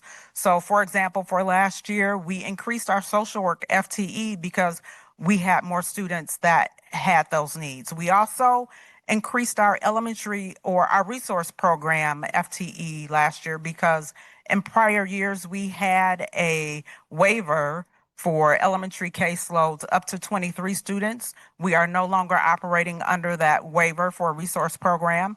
So therefore, we needed additional resource program FTE. We redistributed some paraeducator FTE, just as we do every year based upon what the needs are across the district. And we also added BCBA support and nursing support to assist with some unique situations last year. Next slide. These areas were our critical shortage areas last year, and guess what? They are continuing to be our critical shortage areas this year. Next slide. And this, we do service non-public schools, so these are all the services that we provide to both our traditional schools in the district as well as our non-public schools located within the Ann Arbor Public Schools. And this does not include charter schools. They provide their own services. This is just for non-public schools. Next slide. These are all of the programs that we offer in the district. And so as you can see, that list is there. Next slide. And these are programs that are offered by the Washtenaw Intermediate School District. Next slide. And this gives a broad overview of where programs are located in the district and what programs are serviced and offered by the WISD. Next slide. I will not bore you with the report on the teacher shortage, but Andrew, if you could move to the slide where there are some key highlights, key findings from the report, that would be great. Because we all know, and again, if you'd like to take a deep dive into that, you can most certainly do that and we can circle back. But while we are doing programs like our Grow Your Own program, and that is helping us to have more staff and special education teachers, we are also having more teachers who are deciding, you know what, it is time for me to retire, or I'm going to do something else. And so we aren't necessarily seeing the gap close in vacancies, because while we have more people coming in, we also have more people that are leaving the profession for various reasons. The other thing in terms of people wanting to come into the field, right? The needs of our students are changing. The intensity of the services and supports that students need sometimes make individuals decide, maybe this is not necessarily the field that I want to go into. Next slide. So now, you heard me talk about staffing shortages. And so when we have a staffing shortage, we have some very specific things that we must do when that happens. We have to notify parents. Within 10 school days that service disruption begins, parents are notified. Then we must keep track of, right, what services the student is missing. We must document that. And we have to let the parent know, here's what we are doing to address the shortage in this particular area. Next slide. We document and track all of our services as well as our parent communications and Power School special programs. That's what that PSSP stands for. Next slide. So compensatory services. When students if a service provider, if we have a speech and language pathology vacancy, what happens? The team is not necessarily the student missed 200 minutes of service, so they will get 200 minutes of compensatory. What we are required to do is look at what type of progress did that student make on their IEP goals and objectives. And sometimes there are times when maybe the student did make significant progress on their IEP goals and objectives, because often the entire team, including the gen ed teacher, is supporting that student in whatever that deficit area is. So because the speech pathologist is likely had some consultation with the classroom teacher. And so it may be that that team comes together and says, well, the student has made some progress, so maybe we're only recommending 100 minutes of compensatory service. But that is an IEP team decision that includes the parent, and it happens again as an IEP team. They might come together and they might decide we have a new speech therapist, and we understand that this missing service has had an impact.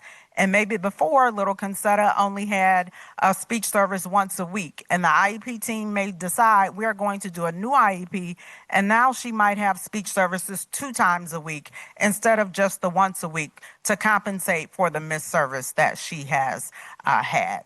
So again, these are overseen by our Office of Special Education, and we work in collaboration with building administrators to keep track of students that we owe compensatory service to.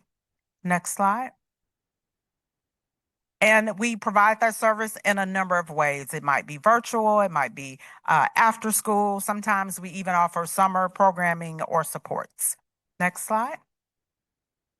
Compliance monitoring, right? So the Michigan Department of Education, as well as, well, I'm not quite clear on what the plan for the U.S. Department of Ed is at this moment, but I'll say this: historically, they have monitored and collected data annually related to special education and the services that we are providing. The Michigan Department of Education continues to provide oversight and collect data and follow up and give us written reports on that data. You can keep going, Andrew, till you see the catamaran. Yep, to the MDE Strand report. Next one. So 3 times a year, we get a Strand report, a workbook from the Michigan Department of Education that reviews various performance indicators related to special education programs and services from students' birth through age 26, so for the full continuum of programs. And they look at our data, they look at were our IEPs timely, were parents involved in the process. So there's a whole data set that they look at. And if we aren't meeting whatever their target is, we might be assigned some corrective action, which might mean some training for our team, inclusive of teachers as well as administrators. You can go right on through those to the path to resolution. Now, while the state is looking over our shoulders, and the U.S. Department of Education has their data collections, parents also, they know that, listen, sometimes things aren't going quite like they want. And so we have what we call the path to resolution.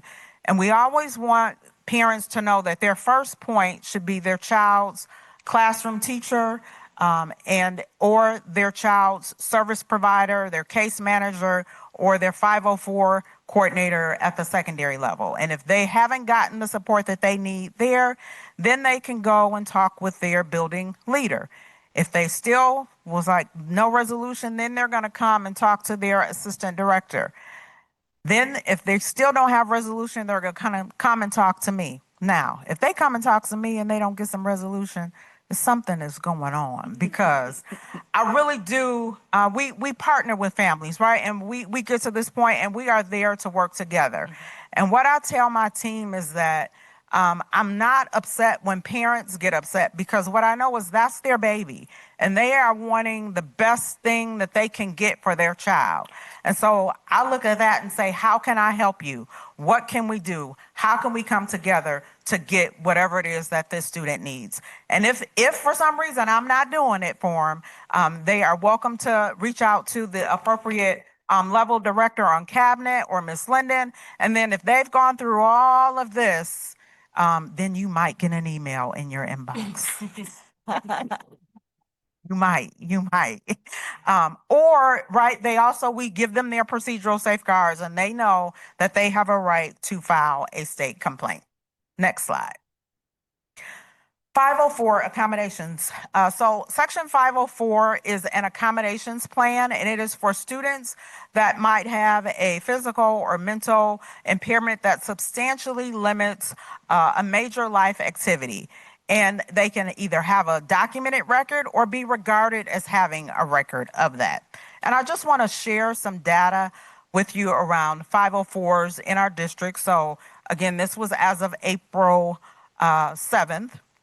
But as you can see from pre-K all the way through 12th grade, we have 504s. Next slide, please.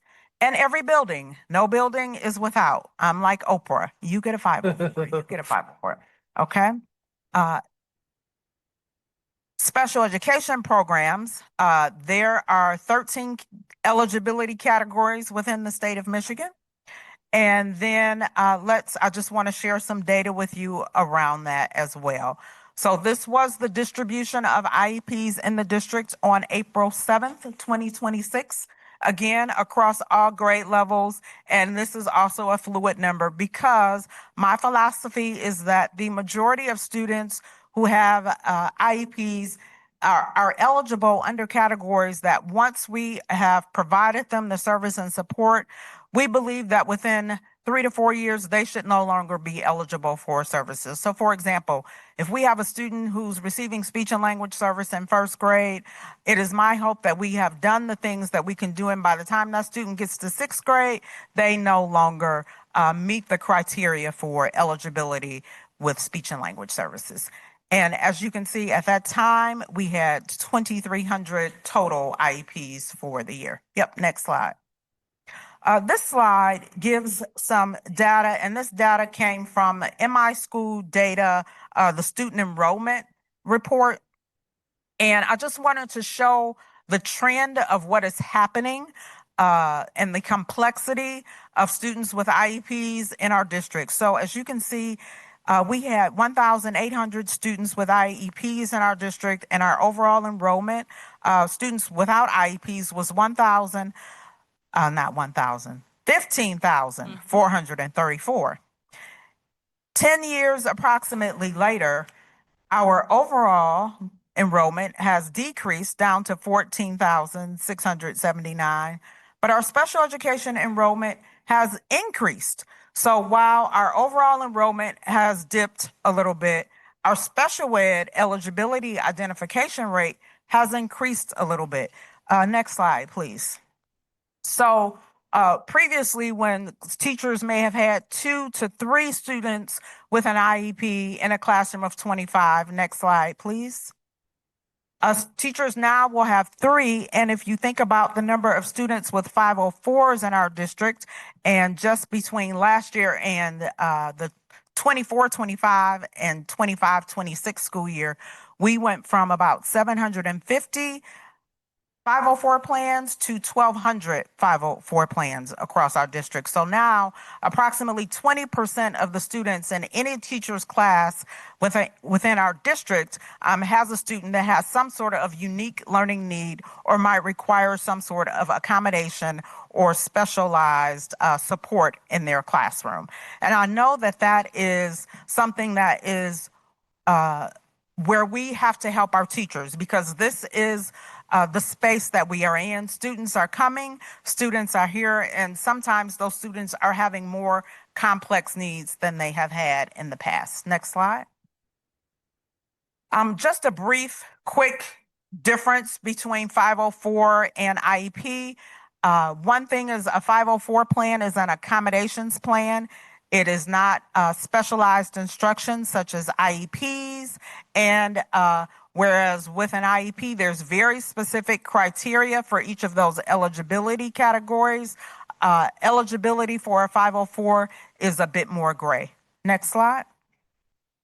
The other piece is for Section 504, there is no funding, federal, state, local, otherwise. But for IEP funding, we have federal funding, we have state funding, and we have the luxury in Washtenaw County where we have local Act 18 funds. Next slide.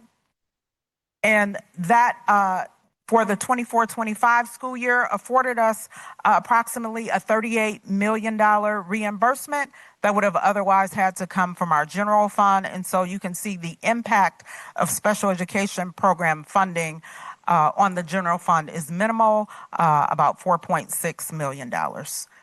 Next slide. And just, I'm going to talk about the elephant in the room, as they say, right? The Act 18 millage, the WISD sets that budget. And as you can see, their overall budget decreased from fiscal year 25 to fiscal year 26, which means that there were, in general, less funds for all districts across the county. And as all districts costs increased, then each district was then looking to get an additional piece of a pie that had shrunk. So again, sometimes it's not necessarily all within our control what that reimbursement will be. Next slide. The least restrictive environment success team is facilitated by Kim Szynski, one of our assistant directors. And the vision of that team, you heard me talk about, is to create an inclusive environment. And I will say that this is one of the things that I am extremely proud of for Ann Arbor Public Schools, and we do well. We are outpacing state and county for the amount of time that students in our district are spending in general education settings. And so that is something that I am very proud of, and I will continue to advocate for inclusive learning environments for our students. This team, you can go ahead and go to the next slide, Andrew. This team meets on a regular basis. Anybody in our district can submit a request for this team to say, we need help with training, we need help with coaching, we have a student that we are not sure what to do with. This team gets together and it is comprised of assistant directors, our teacher consultants. We have consultants from the WISD that also support this team. They meet, they review every request, and then based upon whatever the case is, they deploy the most appropriate support to that building to meet with that team and to talk about how we are going to support them. Next slide, please. And I just want to remind us that students with IEPs are general education students first. So it is not, those students down there or they belong there, but they are general education students first. Next slide. And the LRE Success Team, again, this shares who is a part of that team. Right. They focus on, again, how do we ensure that students are in that least restrictive environment, whether that is through training, professional development, resources, might even be supporting with IEP development. Next slide. And again, they offer both training and support, right? Training is more of that structured, short-term, one-time, but that support is coaching. And one of the things that we are focused on from the Office of Special Ed, and when I met with my team this week, we talked about it, is that we are, and I told them I'm not speaking French, this includes me, we are going to be much more visible in schools and supporting our teachers and helping to build capacity this year. Next slide. This talks about the team and what happens when those requests come in. Next slide. This is just a quick look at the type of requests that came in last year and the level for those requests. And as you can see from the graph, the elementary level is our heavy hitter level. And that is because that is where you are having lots of new and initial eligibility. So those are students that are just sometimes becoming eligible for services and support, students that maybe have been new to the district and haven't been here before. And by the time those students get to the middle school and high school, we have worked through and better understood what those needs are and are on a better path of service with those students. Next slide. And this talks about the type of requests that have come through. Next slide. Janine Harper has spearheaded some of our unique supports this year. You heard me talk about, we have some students that really, you've had people come here and talk about, we're concerned about safety and students. So there have been some students that maybe it has not been the safest and most appropriate for them in the school setting. And we've partnered with some community providers to offer support to those students. And I was so excited today. We were talking about one of those students and they said, we believe that sometime during this coming school year, the student will be able to come back and engage within their high school program. And that warmed my heart because I remember that student from my first tour of duty, I like to call it, and just to see the growth and the progress for that student. But it wouldn't happen if we weren't thinking outside of the box. And so this graph here shows sort of the continuum of programs and supports, the least restrictive environment continuum, from the regular classroom setting to maybe a specialized school, even to homebound or hospitalized if someone is unable to physically come to school. Next slide, please. So again, working within the continuum, right, we have BCBAs that we support with. You heard me talk about specialized hybrid programs where a student might spend part of their day in one place and part of their day on campus with us, registered behavior technicians, and again, consulting with those community agencies and supports. And we do a lot of partnership too with community mental health for Washtenaw County. Next slide. And this again is that beyond the curriculum continuum where we are looking at not what we can't do. And this is what I tell my team, I don't want to hear about what we can't do. Let's talk about what can we do, because we are required to offer FAPE for every student that lives within our borders. So it might not be something we've ever experienced before, but we will come together and problem solve and think about what can we do to support that student? And that is how we go beyond the curriculum. And parents are thankful and supportive of this work. Next slide. Our summer and compensatory programming. So Jerron Bryant has, thank you, is our lead for our extended school year services program. You can go ahead and go to the next slide. Where these are federally mandated services and students are eligible. It's not just open to any student with an IEP. There are some very specific criteria for being eligible for extended school year services. So it is a very small percentage of our students actually qualify for extended school year services.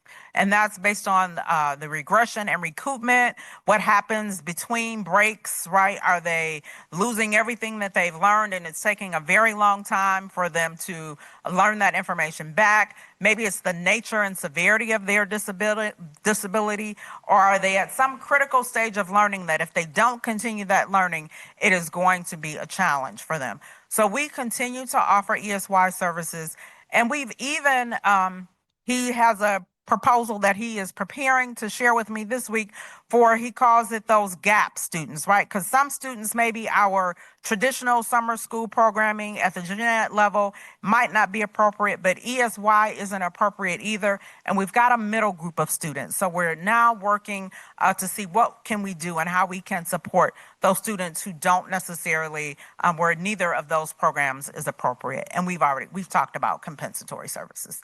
Next slide.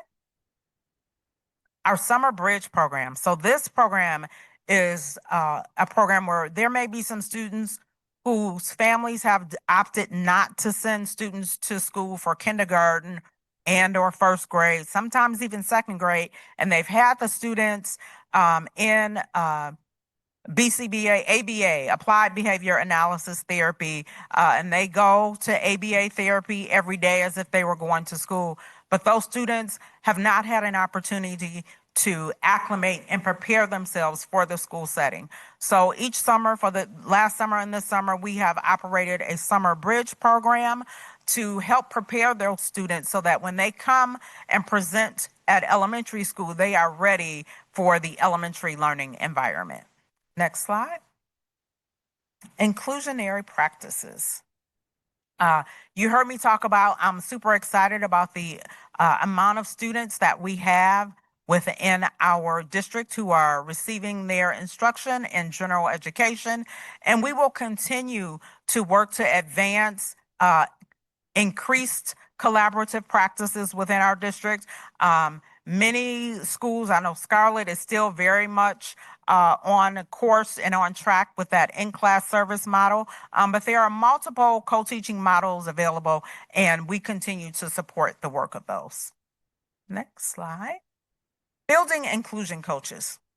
So this is a program through the statewide Autism and Resources Training Initiative, as well as the WISD, where any teacher, gen ed or special ed, and since 2019, we've trained almost 80 people. I say we, they have gone to receive training at the WISD, and it helps them become advocates within their own school buildings for inclusive practices. It helps them to help build capacity and change mindsets within their own school building. And so this program, go ahead, next slide, Andrew, has 4 different levels of training. And so they start out at a level 1 in training, where they go through some very structured training for each level. There are particular things that they must do at each level to be level 1 current, level 2 in training, and level 2 current. Our goal is that we would have at least 1 building inclusion coach at every building across the district. Right now, we only have coaches in 14 buildings, but we are working, go ahead to the next slide, to truly develop this program at a district level, because this has been a WISD program. And so folks could just go say, yes, I want to get that training over at the ISD, but there was no sort of accountability or collaboration here in the district. And so beginning this year, we are going to have more collaboration, have some mandatory meetings for those building inclusion coaches within our district so that we can have some consistency of implementation across the district. Next slide. Our post-secondary transition planning. So when students turn age 16, it is required that we help them, that if they have an IEP, to begin to think about what is your plan as you approach adulthood. So that post-secondary transition planning process, we work with the student, we work with outside community agencies. You can go ahead and go to the next slide, to help that student develop the plan that is most appropriate for them based on whatever their own individual interests are. So they have a transition assessment that they must complete, right? To really think about what they want to do as they move into adulthood. One of the things that I want to highlight is students with IEPs. If they don't earn a high school diploma, they are eligible to continue to receive services through age 26. And those services, when they are age 19 through 26, are provided through the Washtenaw Intermediate School District. Next slide. Yep, you can keep going. That's yep, keep going. Go. And then our assistive technology. So Carrie DeSoma is our new least restrictive environment assistive technology coordinator. And assistive technology, right, is any sort of equipment, low tech or high tech, that will help students to truly access the curriculum. Sometimes when we think assistive technology, we think everybody's got to have a device or everybody needs an iPad. Sometimes it's not that. Sometimes it's a visual schedule on the desk for the student. Next slide. And one of the things that our assistive technology team focuses on is that universal design for learning. And what we want teachers to think about is, if I am thinking about, am I creating a space that is accessible for all, then I know that I am supporting the needs and the variety of needs of students within my classroom. Next slide. I think listen, we might be at the end of the road. Look at that. Yes, this is it. Just if you wanted more info on each of the eligibility categories. Any questions that you have? Thank you, Ms. Lewis. Yes, Trustee Trustee Schmidt. Schmidt.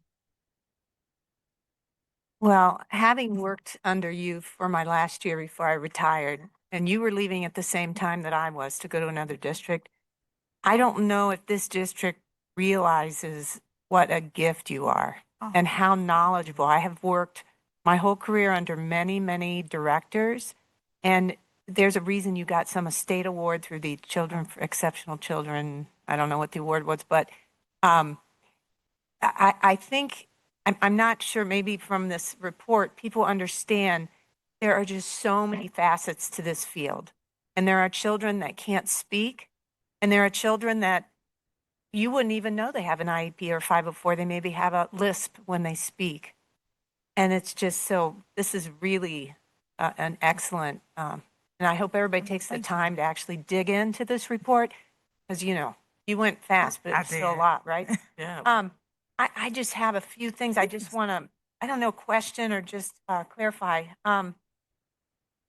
So you were talking about at times you get waivers for classroom sizes. Yes. And for instance, in an autism classroom, there was a waiver, and then you're supposed to have more paraprofessionals. And we're having a hard time hiring those people. Connect that, if you will, to how we do contracted services for things, because by law, we have to have those people. So for the waiver for the ASD program, with that waiver, part of it is that then we must have a minimum of 3 additional adults in the space with the teacher. And sometimes we have a program through EduStaff where they have some, I'm going to call them highly qualified sub TAs that go through some very specific training. Those TAs go through, we offer them the opportunity to have our MVCI training. So they have some very targeted training that just the general TA sub doesn't have. And oftentimes those are some of the individuals that, if we have a vacancy in one of our categorical programs, we will utilize the support of some of those targeted EduStaff subs.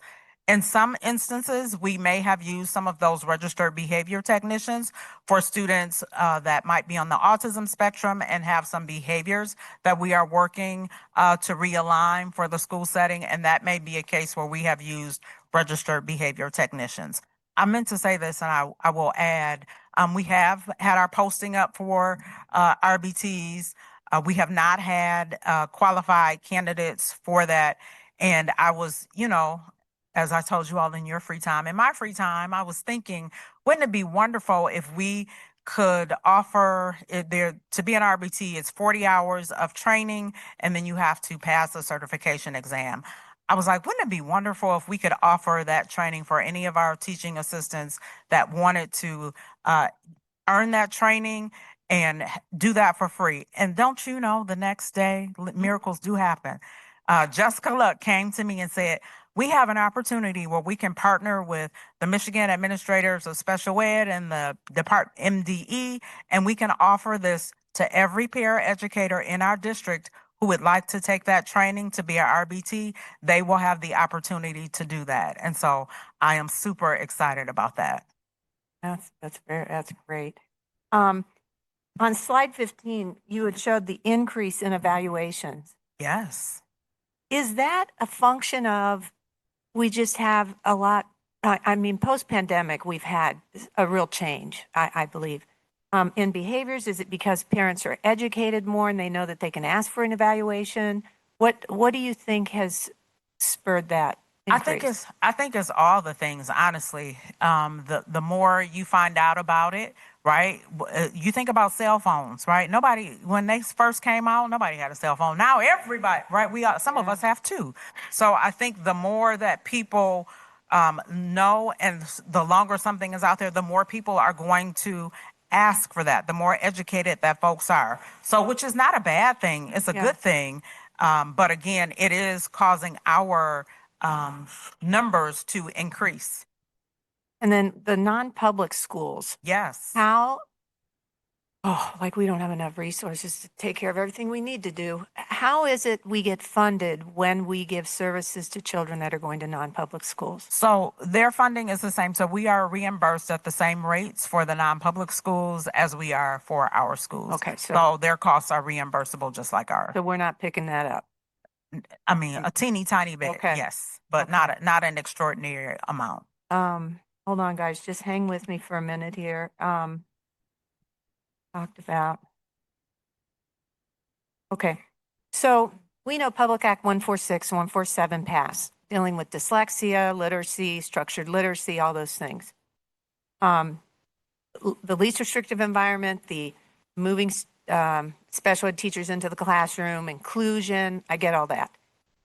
What we know the law says is that if a student exhibits difficulties with reading, characteristics of dyslexia, we are required by law to have people trained, and it doesn't stop at third grade, right? And so I applaud the efforts at Scarlett with a classroom for some of our very lowest readers that they don't get to take advantage of all this wonderful stuff we're now doing with UFly and everything, but they can't be forgotten. So what are we doing to position ourselves so that and I just had a conversation with Miss Linden about some activities that might be happening, but what in special ed, what are we doing so it's not just at Scarlett, it's at Tappan, it's at all the middle and high schools, so those kids that are really missing out on accessing the curriculum because they can't read very well. Yeah, and it's interesting you should say that. When I met with high school and secondary principals yesterday, one of the things we talked about was perhaps folding in some additional academic support time into those schedules to be able to offer some of those classes. We will continue to offer Orton Gillingham-based training for staff in the district, so we're continuing on that path. Okay, because Yes. now it's mandated, and of course the kids. Even if it deserve it. wasn't mandated, we're Right. Thank you very much. Vice President Wilkes. Okay. Ms. Lewis, thank you for that comprehensive report that you gave. So I just had a couple of quick questions. Okay. So you mentioned that there's an increased need for services among our students, and I guess coupled with the special ed teacher shortage, put those two together. I'm assuming that special ed, it's been a while since I've been in the classroom, but I'm assuming that special ed services start on day one of school. So are we prepared to support all of our students with special ed services on day one? We will be. Good. Thank you for that reassurance. Thank you. Yes, our team is working, and I will say this, typically, like we have worked with coming your way soon, right? Someone mentioned contract agencies. We know that we have some speech support where those things may be needed. So we are looking at what are ways that we can close those gaps, and we will be coming back to you to ensure that we have some of those services and supports. Okay, Ms. wonderful. Lewis, would you mind talking a little bit about, to go along with Trustee Wilkes' question, compensatory services when, just highlight again, compensatory services when those services either are paused or we are working on staffing a certain position? Yes, so Student misses service time. yes, so we keep track of those services. We are required to notify parents within 10 school days of that service disruption. So from the date that the service stops, within 10 school days, we will notify parents, let them know we don't have a provider. Here's what we are doing to get a provider. Here's our timeline. Sometimes we may have someone in the wings that we know the person will be on board on this particular day, but we give them all those details. But we keep track of all those times missed. And then once we have a provider available, that's when we reconvene that IEP team meeting for that student and look at what has their progress been, what service they have missed, and what type of compensatory option we should look at for that student. Okay, thank you. Just one more quick question. You mentioned building inclusion coaches, that we want to try to have one in each building, and I'm wondering, so would these be current employees? Oh, yes. Who would get additional training, or Yes. would be So I'm gonna- hiring new people? No, Yes, these I'm are just not trying new to- people. These Okay. yeah, and actually, all those 80 people that have gone through that training have done that for no additional compensation because they saw the benefit of the program. And so these are teachers and staff that are currently in our building that are looking to be a leader in their building for inclusionary practices, but there's not additional FTE. Okay, thank you. I'm just, Yeah. No, along that's the a great lines of question. being Yes. financially responsible. I don't We always have to keep that in mind. They're hiring 32 more people. That is not what I said. Okay, thank you, thank you. That is not what she said. Else? Oh, Trustee Norton? Just a quick question, just because it's the sort of thing that's on my mind. Yes. You made reference to what's happening in Washington DC and the disorder at the U.S. Department of Education. How much are you insulated from that? Has it had an effect on you? Are you worried about what may be coming up in the near future? Well, I'll answer that in a couple of ways. One, Michigan was a leader from a state perspective. We had special education rules before there was IDEA, so I don't anticipate that there will be a going of the wayside for the expectations for special education in Michigan. And then from a funding perspective, if you, when you get a chance, if you go back and you look at the federal funding that we get, it is less, I believe, even than what we have contributed from the general fund. So the federal funding for the IDEA is minimal. So now I'm going to do my shameless plug and say, if at any time you have an opportunity to engage with our federal legislators, senators, and congressional representatives, please remind them the importance of fully funding IDEA versus where we currently are, which is, I think, somewhere around maybe 13%. And even fully funding was only going to be 40%. So, yes. Thank you. Yep. Thank you so much for all that great information. Thank you, Ms. Lewis. You're welcome. Thank you. You take a break. Sure. All right. It's 9:38. Let's take a break and come back at 9:45. Thank you. All right. Crying. Welcome. Oh, no worries. Glad to help.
The hell, yeah, from Little Mermaid.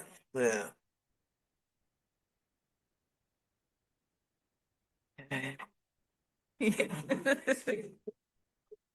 Okay, I'll recall the meeting to order at 9:54.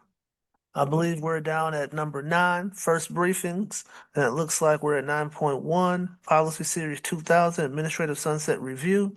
And I'll turn it over to Superintendent Parks to walk us through where we are in this policy. Okay, so thank you, President Feaster. Trustees, we have gone through this series, the 2000 series, in committee and made some recommendations, and we want to walk through those changes with you during this first briefing here. So we'll start with 2000, the mission and beliefs. There are no changes recommended under that section. I'm sorry, say again. Put it up on the screen. Oh, yep. Then we go on to 2100, no changes there either. Then we have policy 2120. After some discussion, we don't have any changes. We're going to remain keep that amount there at the 100,000. We had initially talked about some changes there, but we're going to leave it as is. And other than that, just some technical minor changes, verbiage. So no real changes there. Then we have policy 2200, no changes. Policy and procedures on the back side there, no changes either. We have some wording, rewording on 2300. Administrative hiring, you'll see some rewording to be specific to the class that central office administrator language covered there, which was the executive cabinet. That language was from a different kind of org chart, so it's just come in line with the current org chart. 2320 has come in line. We've made the changes there to come in line with the law, evaluation law. Administrative committees, you'll see the change in language there that we work through regarding the administrative committees. With the feedback from the governance committee there. 2420, no changes. Same with 2500, 2520. What's on 2500? Okay. Oh, it says, but no less than every, is that 5 to 7? Yep, Or five- is it yeah, 5 5 to 7. instead of 7? 5 to 7 range. Yep. 5 to 7 years. Would it be more clear if we actually wrote 2 or 5 to 7? It's clear? Okay. Yeah, I couldn't tell with the. Okay. All right. 5220, strategic plan, no changes. 2600, we have, instead of board established, we've gone with a recommendation for district-wide goals, given that with this strategic planning process and the establishment of district goals and objectives, the board goals should regulate to what will become our strategic plan. And then just some rewording of how that last sentence was written. Same content though. 2620, legal controls, some updating of the current org chart. So taking out deputy superintendent, that position does not exist in the district. So just updating that. And then under number 2, we just have some rewriting of the language also and updating the language there for legal controls. And then this next section, 2700, the FOIA section, some updates here, all run through with our legal counsel so that we can ensure that everything in this section, this policy is in compliance with law.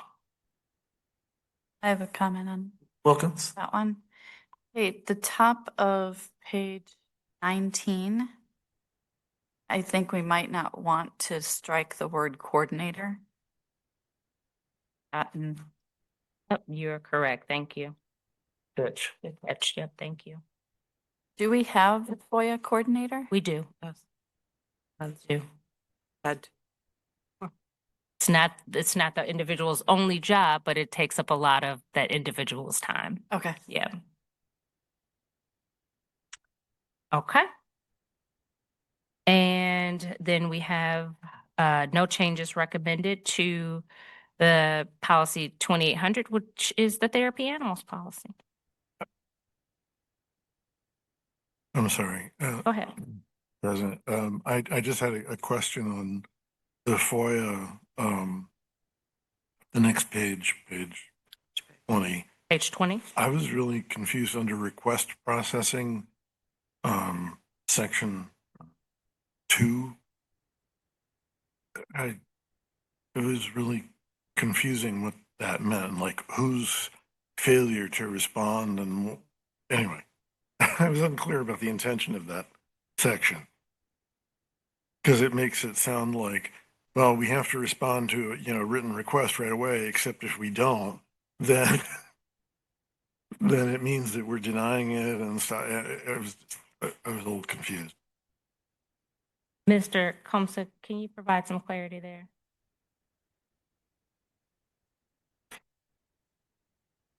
Well, I'll have it all memorized. No.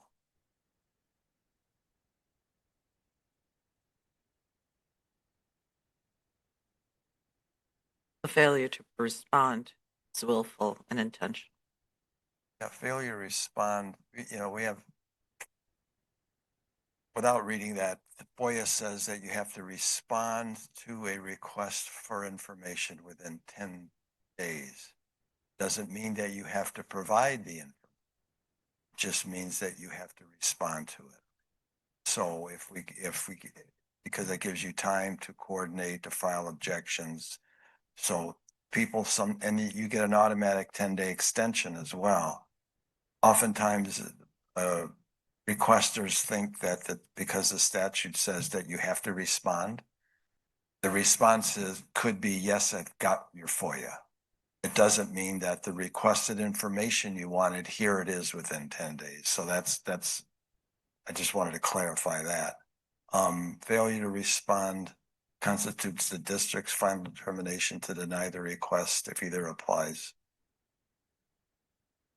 So so it assumes that the failure to reply was intentional if within that time frame there is no response and then there's no request for the extension for the time frame of the response. Is that correct, I Mr. believe Thompson? that's what it says. Now, these came right out of the statute. They're printed on our website, so it's not clear. I agree. That's what the statute says. And unrelated to this, as Shante said, this is a full-time job and someone in her office is really coordinating it because the requests come fast and furious. I was just trying to clarify because it said in some cases that we would request more information, and then I was trying to figure out whose failure we were referring to at that point. And But it means that if the FOIA officer does not respond and they intended not to respond, or it was clear that there was a request. Is that what that means? So what I'm going to do is, before we have the second briefing, you'll clarity have- on this You'll one. have a response from the Yes, thank you. superintendent before then. First briefing. Oh, awesome. Required statute. Doesn't say failure to respond by the district, the written.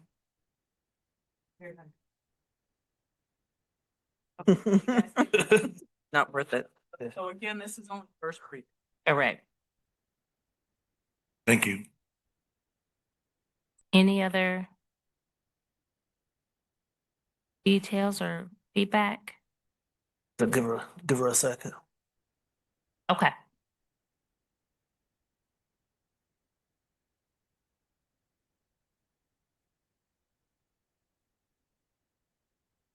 Oh, about the administrative committees. Talk to me a little bit. Oh, I'm sorry, that's page 12. Talk to me a little bit about the discussion that you guys had and why you changed it the way you did.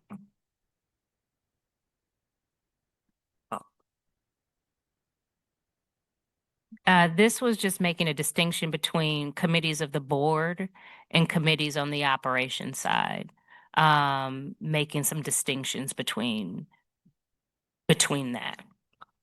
So an administrative committee. Okay, so you've got,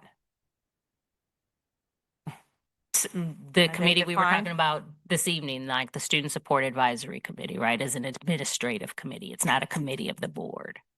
The board has its. Oh, okay. All right. I think they're also defined, sorry, I don't mean it. I think they're also defined in another policy, right? What Mhm. is administrative? Mhm. But Okay. this is just making it, I think the big change was Yeah. that they does, or not dissolve, I don't want to say dissolve. If you don't reinstate it, that they pretty much dissolve. They're not, yeah, they sunset. But it's Yeah. under, it's your purview. It's not, we're gonna Yes. appoint or do whatever. It's, if I Yeah. need you, I'm gonna bring you. Okay, Yeah. thank you. Yep. All right. If there's nothing else on the 2000s, then I think we are prepared to review the 4000s. These are the human resource series, excuse me. Human resource series, Ms. Langford is going to go through. All right, good evening, board and Good evening. superintendent. And whoever's left in the audience here. All right, I will try, Andrew, once you get those up, to go through these pretty quickly. They have as well gone through governance twice, I believe. Yes. I missed the second time, but I was there for the first time. All right. So first one is policy number 4000. The only changes that were made here is just making sure that things are in alignment with EEOC policy. So you will see there in the purple, the things that were added, like the genetic information is the new one on EEOC. So we just wanted to make sure it matched the actual law. And then below that is just legal references. So you have that. And legal did go through these as well. Policy 4020 is the anti-harassment, and we just wanted to include in here AI. Of course, AI is a big thing right now, so we need to make sure that digital and AI-generated harassment is also included. Below that is just kind of a definition about AI and harassment, and again, adding that genetic information to that one. On the second page, down where it says complaint procedures, I'm on page 4. We just changed titles. We used to be HR and Legal Services. We're now HR and Employee Relations because I do not have a law degree. And so that's just a title change. And then again, at the end of that, you'll just see legal references to Title IX and Civil Rights Act and things of that nature. Policy 4050, there's no changes recommended. Policy 4100 under recruitment and hiring. We just have down here, again, a reference to AI because we need to get these in all of our policies so that we're covering that under there, and then legal references as well. 4120 is conflict of interest, and this is about outside and remote employment. And this just states that if you're working out any outside employment, you're using any of our equipment, any of that nature, anything of that nature, that you need to notify the superintendent. And that would mean like a different job, not just working here. 4200. This is, again, adding AI tools into professional development just to make sure that those tools are being used appropriately and that there is some, what is the word I'm looking for? That there's some clearance by the superintendent for those particular tools to be used.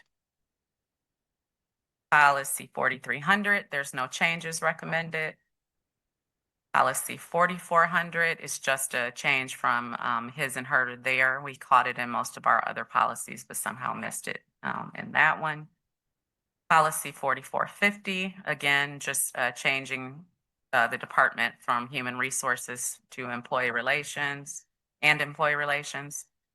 Policy 4500, this is just adding to our safety and security policy that is just not the physical safety, but it's also the well-being of our staff that we are also concerned with.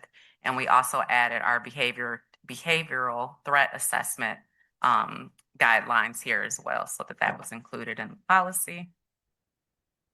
4600, again, dealing with AI, just making sure that it works with created by district employees and that there's an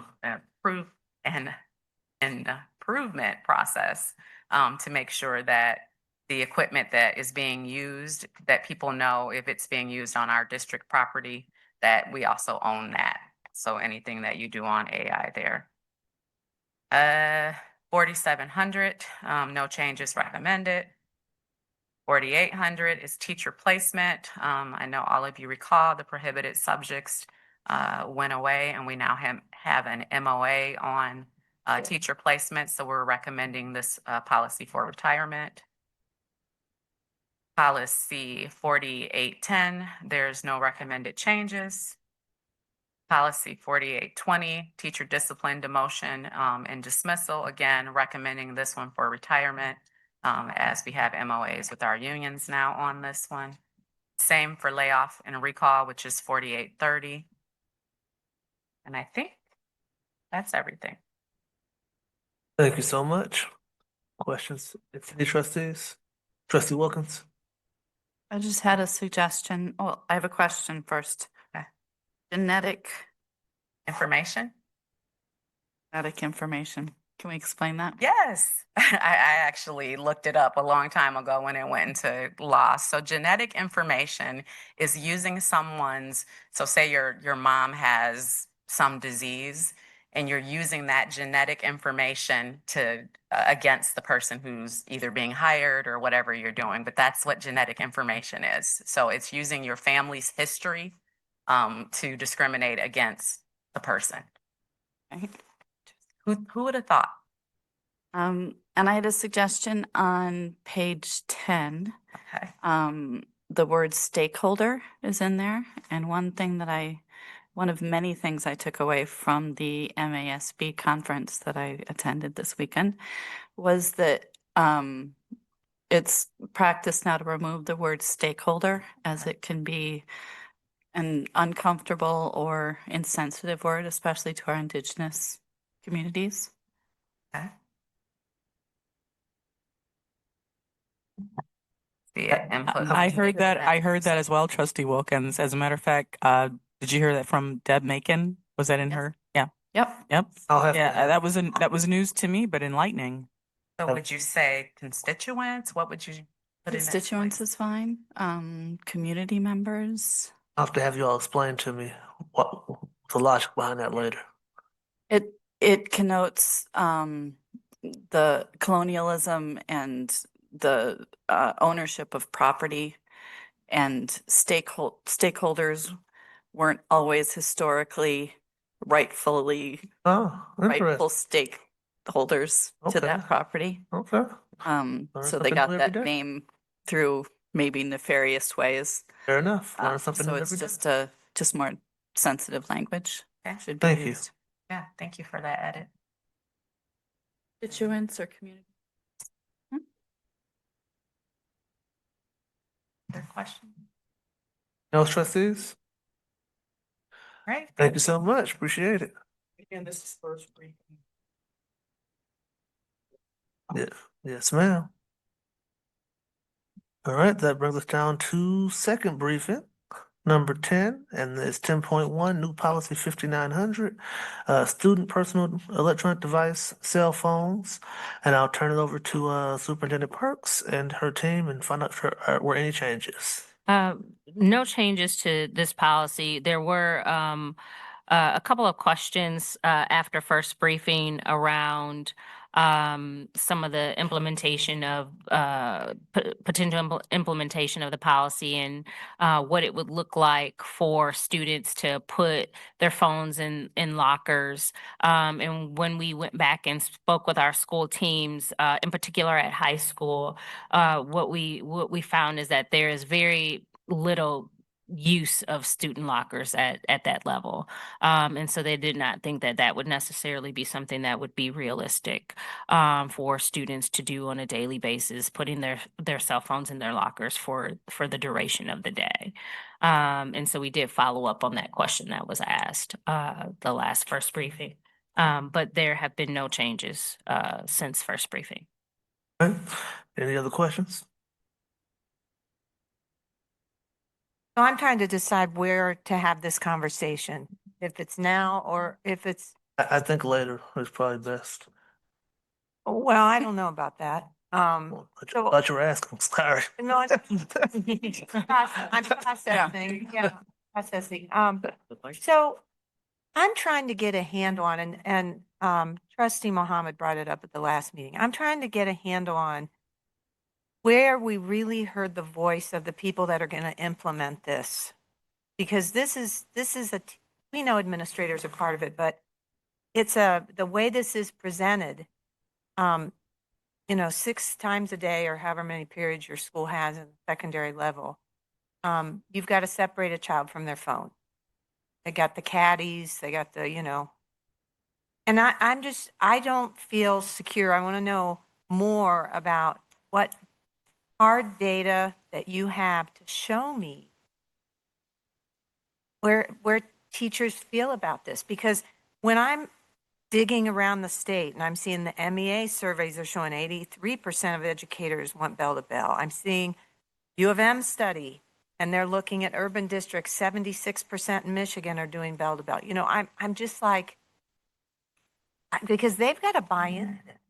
And if they don't get what they're saying, but that's what we really want, it's just hard to make it. I just want to know that they're part of the team and that we're going to, because implementation is everything.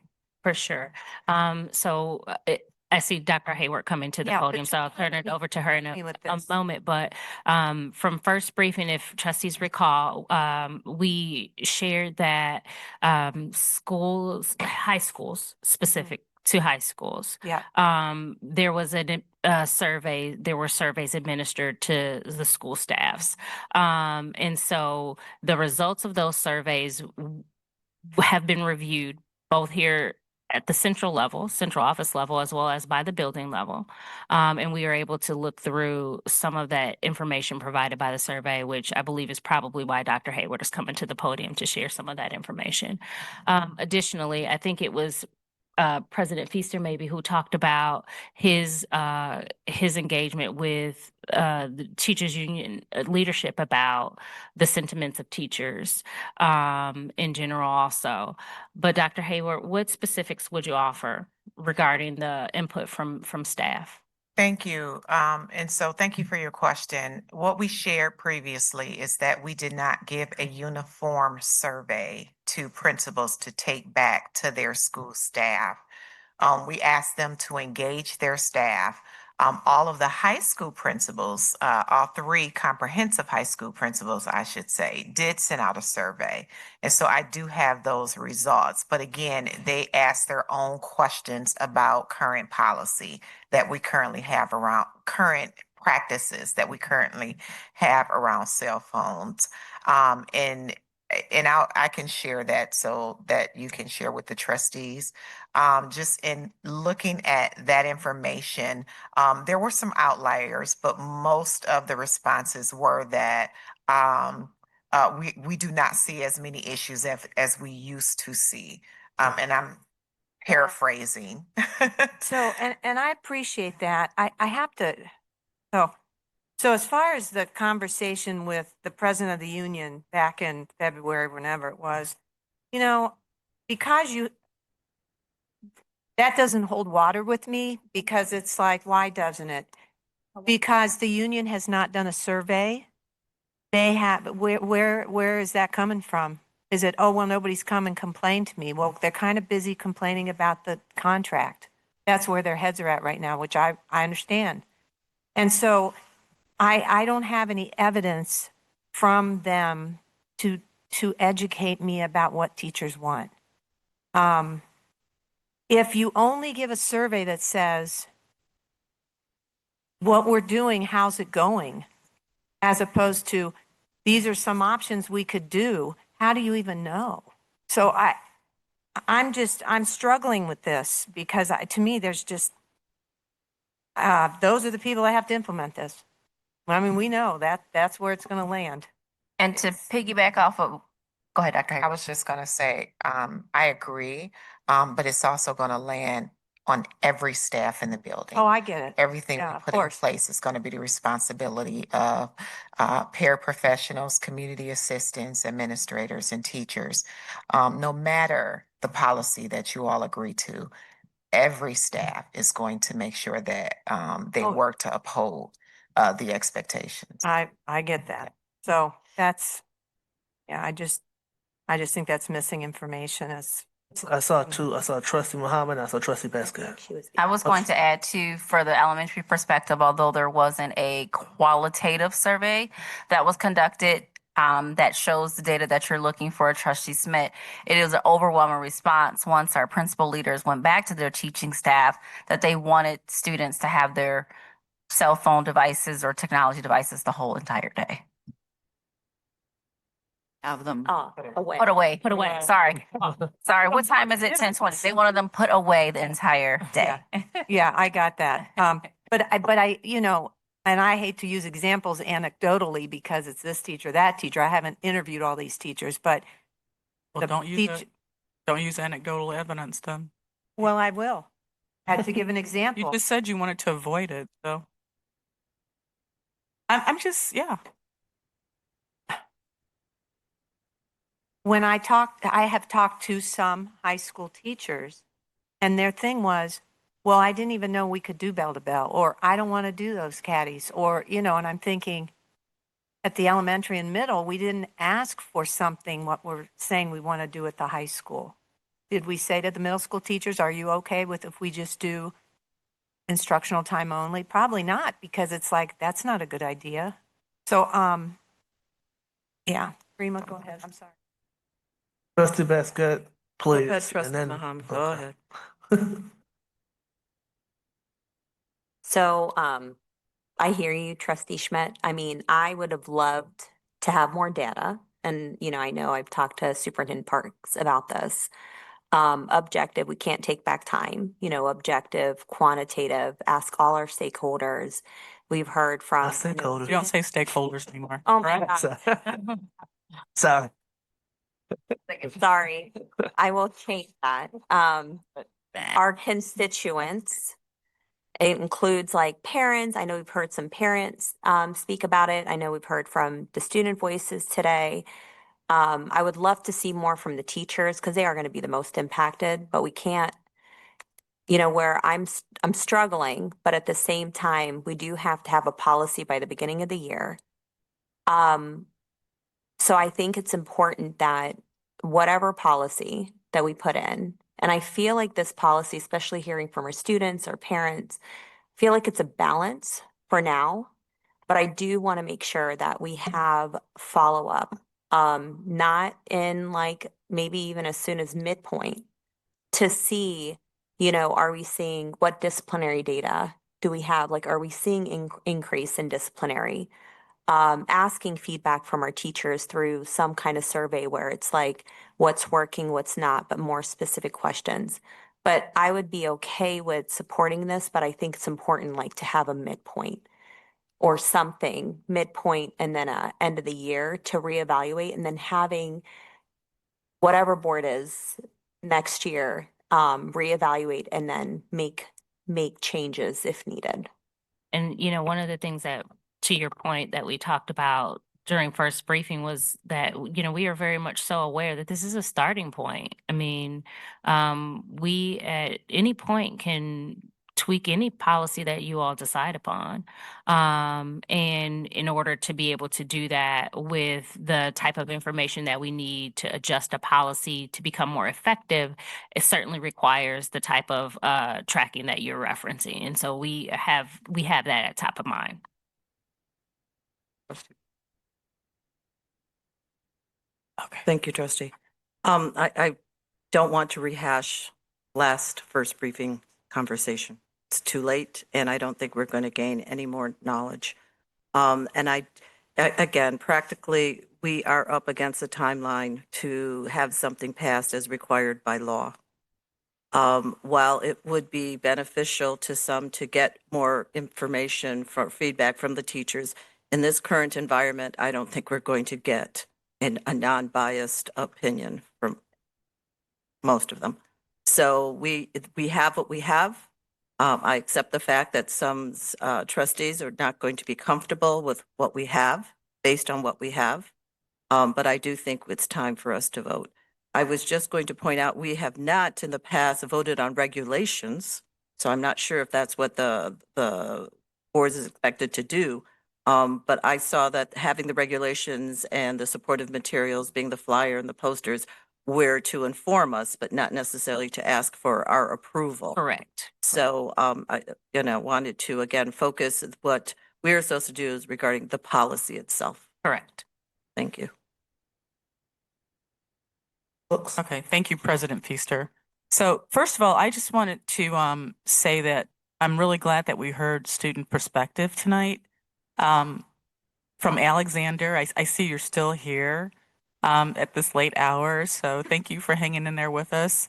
But it was truly refreshing to hear from a student who actually went out, and you said you spoke to 58 other students. I think that's what you said.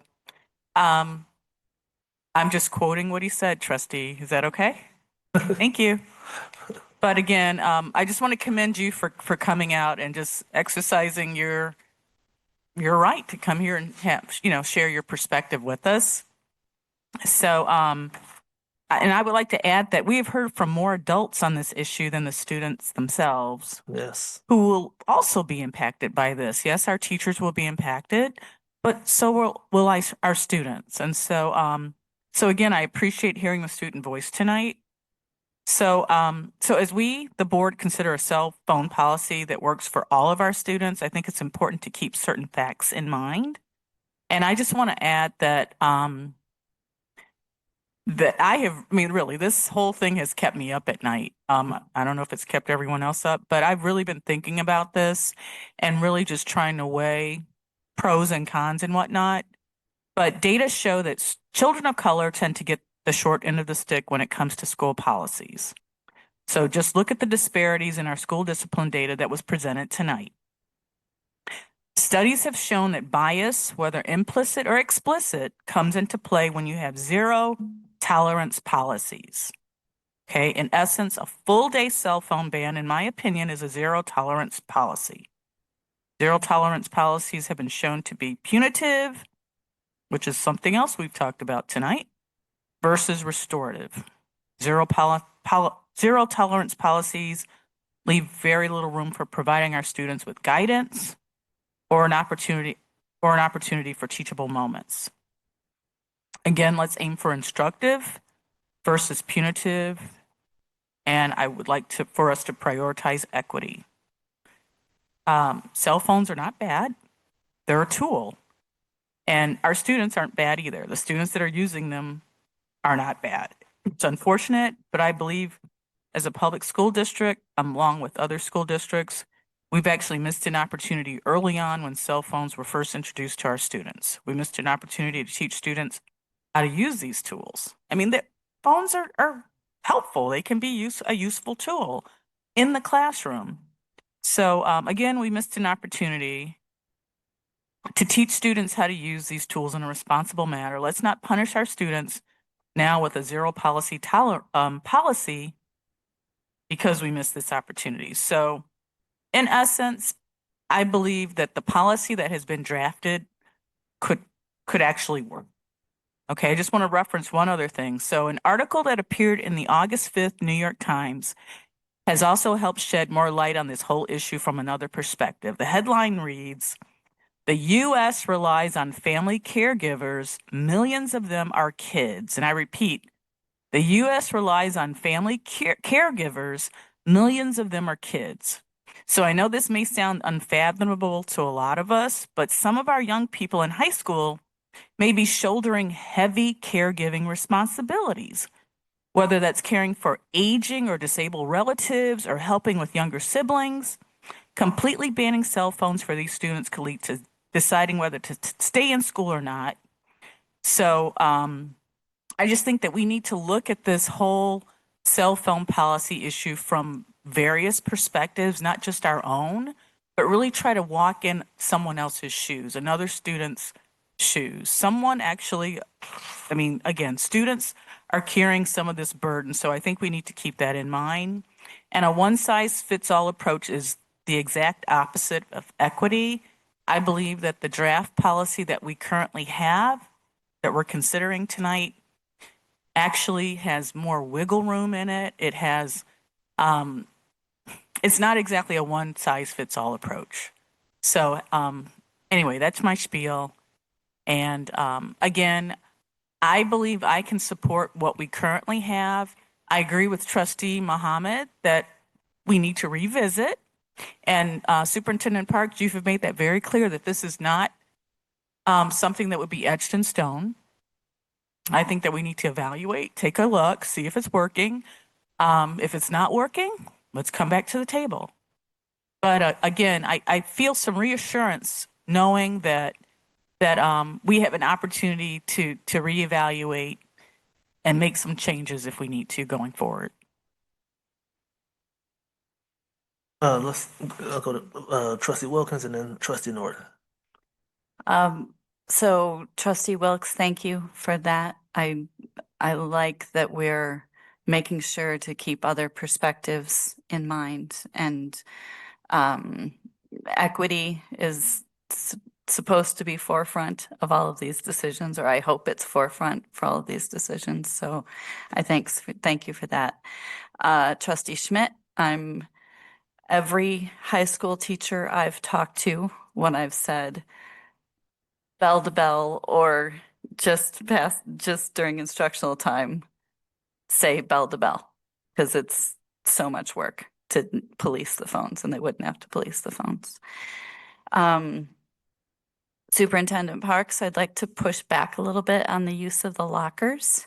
So I know I had 2 kids go through high school. I don't think they could have pointed out where their locker was. Yes, it's true that they don't use it, but I don't think that means they couldn't. I mean, there's a secure storage device that we don't have to buy that is already assigned to every kid there. So there's some issue, I want to push back on that a little bit. Okay. Lastly, I like how we're approaching this as a first step, and this might not be where we land on. And I think, frankly, that should be how we are with all of these policies, right? Is it more difficult to start with a stricter policy and then loosen it up a little bit? Or is it more difficult to start with a loose policy and then have to tighten it? I don't know. So I'm asking the experts if you have an opinion on that. I think it could go either way. Yeah, I think it's hard to say. Okay. Trustee Basket and Trustee Schmidt. I wasn't going to say anything, but I just had to push back on the pushback of the lockers. Just to clarify, and as I've mentioned, a lot of students don't use their lockers. The buildings are huge, but the lockers are also not necessarily secure.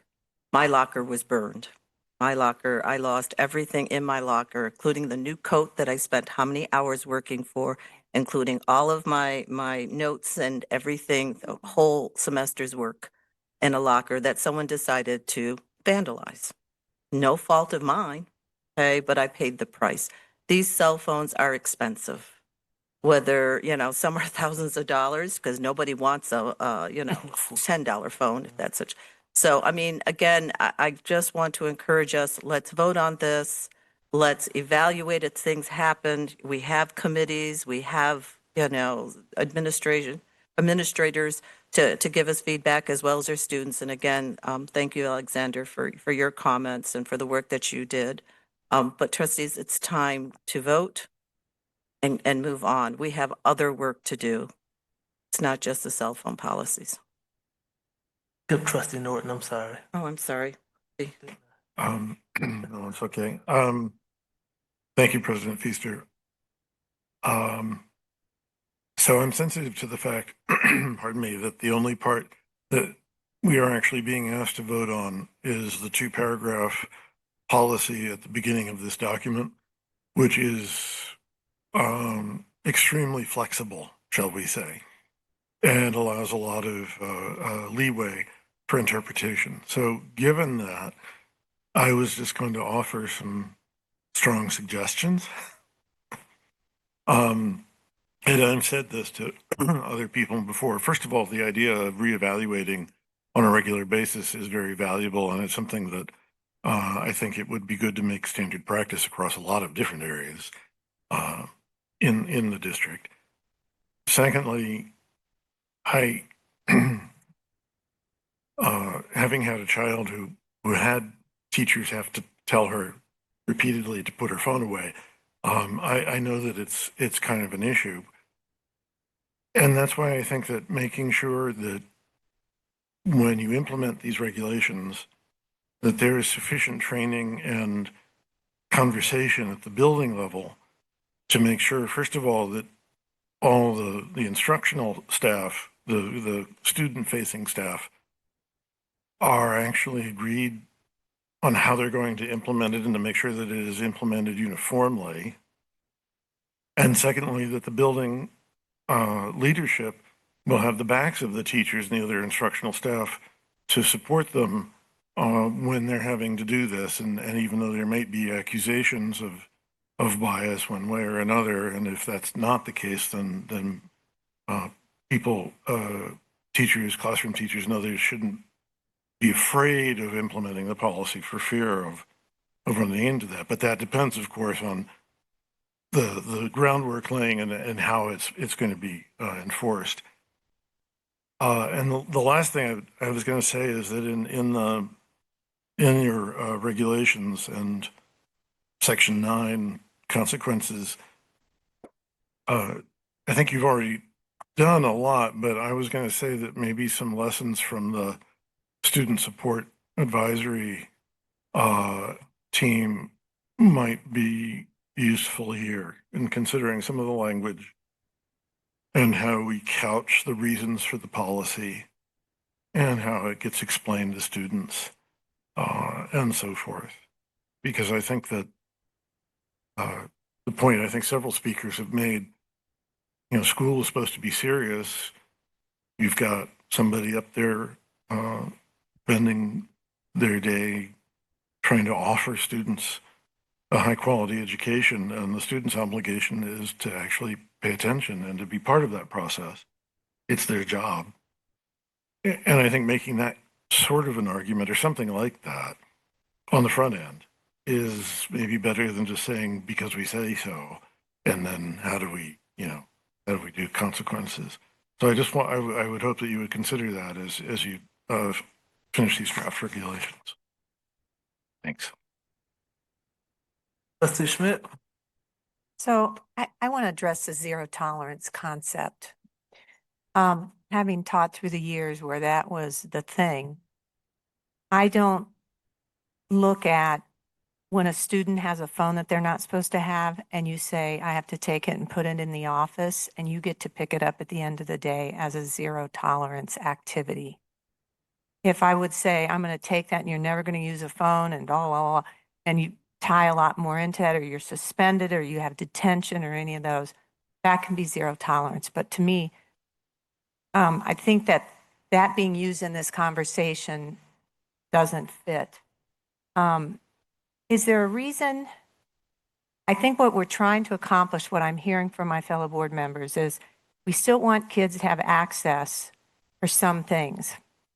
Over the last week, I went to Ohio, where I went to school, and happened to tour through the new middle school and high school they've just built, and spoke with the vice principal, and they have a bell-to-bell policy there. And I think the state may have passed that. And I asked her, I said, so how's that going? And she said, well, you know, a lot of my parents are the ones that are having the biggest trouble with this because they want to text their kids all day. And she said, and I've had some meetings with parents, and I've said, you know what? If you want your daughter to check in with you at the middle of the day, she can always stop in the office and call you, text you. We have phones in everybody's rooms if your daughter needs to make a call or she wants to come down to the office.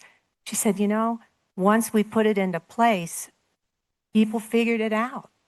They made plans before school. They still did it after.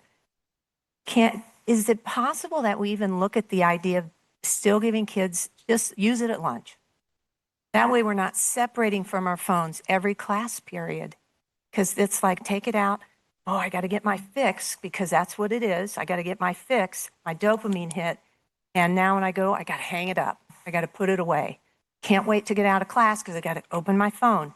Is there some way that you thought about maybe just lunchtime? If you want to just at lunchtime sit on your phone and get that all taken care of so that there's a smoother half day, morning, afternoon. We're not doing all that.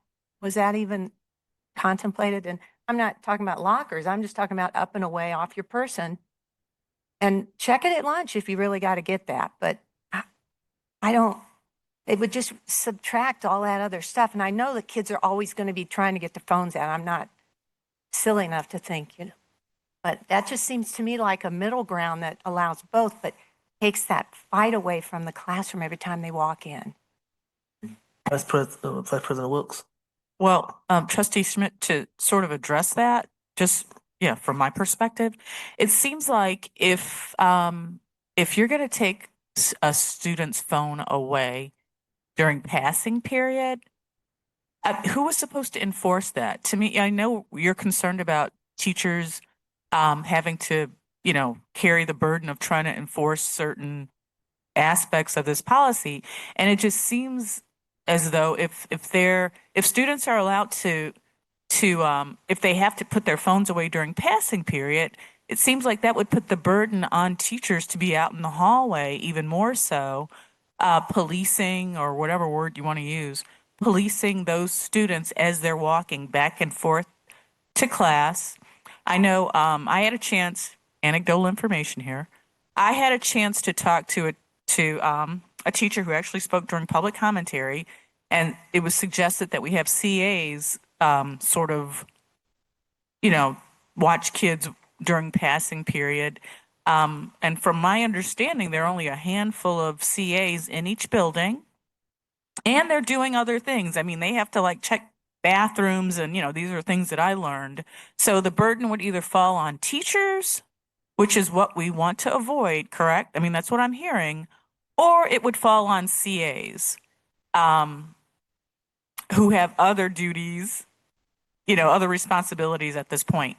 So it seems like if we want students to put their phones away during passing period, it seems to me as though it's asking teachers to do even more. But okay, but just think about this. So if your phones are away, they're off and away. There's not the in and out. Yes, of course, every adult in the building, like you guys said earlier, it's not just the teachers. Every adult in the building would know it's not lunchtime. I shouldn't see a phone. I shouldn't see a phone in the hallway. Kid enters my room. I don't have to be like, get your phone in the thing. I can say, hey, how was your track meet yesterday? So, you know, yes, teachers will be part of that, but it's not that they shouldn't be, there's just no phone. They shouldn't be seeing a phone. And in the lunchroom, they can see a phone. To me, it's just a lot cleaner of a situation. Let's try to wrap it up. Trustee Wilkins. I like the idea of lunchtime only. Yes, it's going to be work for teachers. You know, we're also trying to teach teenagers that are becoming adults that have more responsibility. So I don't see teachers having to be in the halls trying to catch students with their phones, right? You're just going to assume that they're not using their phones because they're not supposed to use them until class time. So will there still be some burden on the teachers if they see yes, but it'll be less, I would think, than at the beginning of every class time, like we're talking about. And I think that's a better balance. Use the word balance, Trustee Mohammed. And I don't see this policy as a balance. I see this as the least thing we can do, the most lenient thing we can do and still support the state law. We So could I just do think the instruction. lunchtime thing would be more of a balance. We could just do instructional time for everybody. That's the least we could do. Okay. I don't think you've spoken yet, Trustee Muhammad. Then we'll come back to Trustee Basket. So, I thought about it a little bit more about high school. And I'm just thinking about my own kids. Now I have one going freshman and one a senior, and how massive these schools are. But their schedules are all different. So that's what I struggle with. If you restrict to lunch, I have a kid who literally will be finishing like maybe two classes and then has to go to college doing like dual enrollment.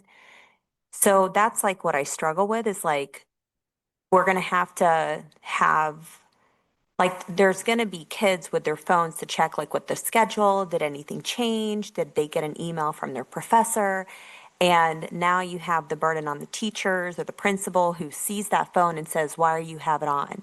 So I feel like it's, especially in high school, just seeing that there's going to be so many, and some of them have half day, I don't know. So I feel like it's going to be very hard to police just limiting it to lunchtime, just thinking about my own kids. And I know you've had high school kids, through the system. Like, I'm just trying to think of how they're going to be able to police that. Dr. Hayward, can you talk a little bit about the discussion that you had with the school teams regarding the lunchtime piece in particular? Sure. When I went back after first briefing to talk to them about allowing students to have their cell phones out during lunch only, it was unanimous. It is unenforceable. There are many halls in these high schools. We have to keep in mind, as I stated during first briefing, that community do not have lockers for all of their students. So we want to make sure whatever we implement is consistent across our high schools.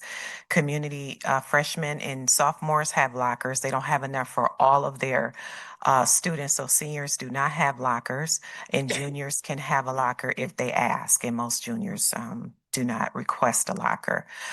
Pathway students do not use lockers. And so they don't know how they would, with so many halls in these large buildings, how they would enforce, and you have hundreds of kids walking down the hallways, how they would enforce students to keep their phones out and off and away during passing time. We wonder if that will be a tardy issue if we say it has to go in the locker, which most students won't put it in the locker. Be clear about that. But then if those students who do put their phones in the locker try to get on the other side of the building to get their phone to check their messages to see if there's a change and pick up with their younger sibling or in their dual enrollment institution, and then they're late for class. So will that increase tardies? So, with you have at the high schools 5 administrators, 5 community assistants, and then it's paraprofessionals, teachers, counselors, et cetera. So if you think about 10 people, if we were just to say the 5 administrators and 5 community assistants, that's 10 people in a hallways of 1,500 students. So how is that enforceable? Let's get the last word and move forward. Quick question, do our high schools still have multiple lunches? Yes. Yes. So that's an issue. I mean, we are assuming all this, if we try to limit to lunch, that's different for a lot of students. And how do you differentiate? I'm going to lunch with my phone. Not every student eats in the cafeteria. I never did. Never did. You know, I'm going to my car and I'm pulling my phone out, having lunch in my car, and you are stopping me because what? My lunch period is now versus your lunch period, you know, maybe at 30 minutes from now. It's just a headache to try to enforce. I mean, it's admirable if again, we had 50 kids in one lunchroom and everybody's good, but that's not what we have here. So trustee, I think again, this is a viable option as a first release, if you will. With, again, the board will decide how to evaluate this a year from now or whenever. I personally think less than a year is probably not enough time because you got to give people time to adjust and, you know, make changes. But may we please vote on this? Let's Before go. we- Let's go to second briefing on 10.2 AN 2286 New Dickon audio visual and low voltage trade rebid contract recommendation. Thank you, President Feaster. There are no changes to this item. Yeah. Any questions? All right, we are at the consent agenda. Ms. Osinski, will you please read the consent agenda? Approve minutes of the July 29th, 2026 regular meeting. Adopt policy 5900, student personal electronic devices. Okay, AN-2286, new Dickon audio, visual, and low voltage trades rebid contract recommendation. And approve a closed session August 26, 2026 at 6 p.m. for the purpose of attorney-client privilege and negotiations. Thank you, Ms. Osinski. Would anyone like to remove an item from the consent agenda? Trustee Schmidt? So I would like the cell phone policy, pulled. Thank you, Trustee Schmidt. Anything else? Okay. Ms. Osinski, I think, would you please read? I'm sorry. I'm confused why the flyer and the presentation are in under. I can take it out. I just Okay. duplicated it.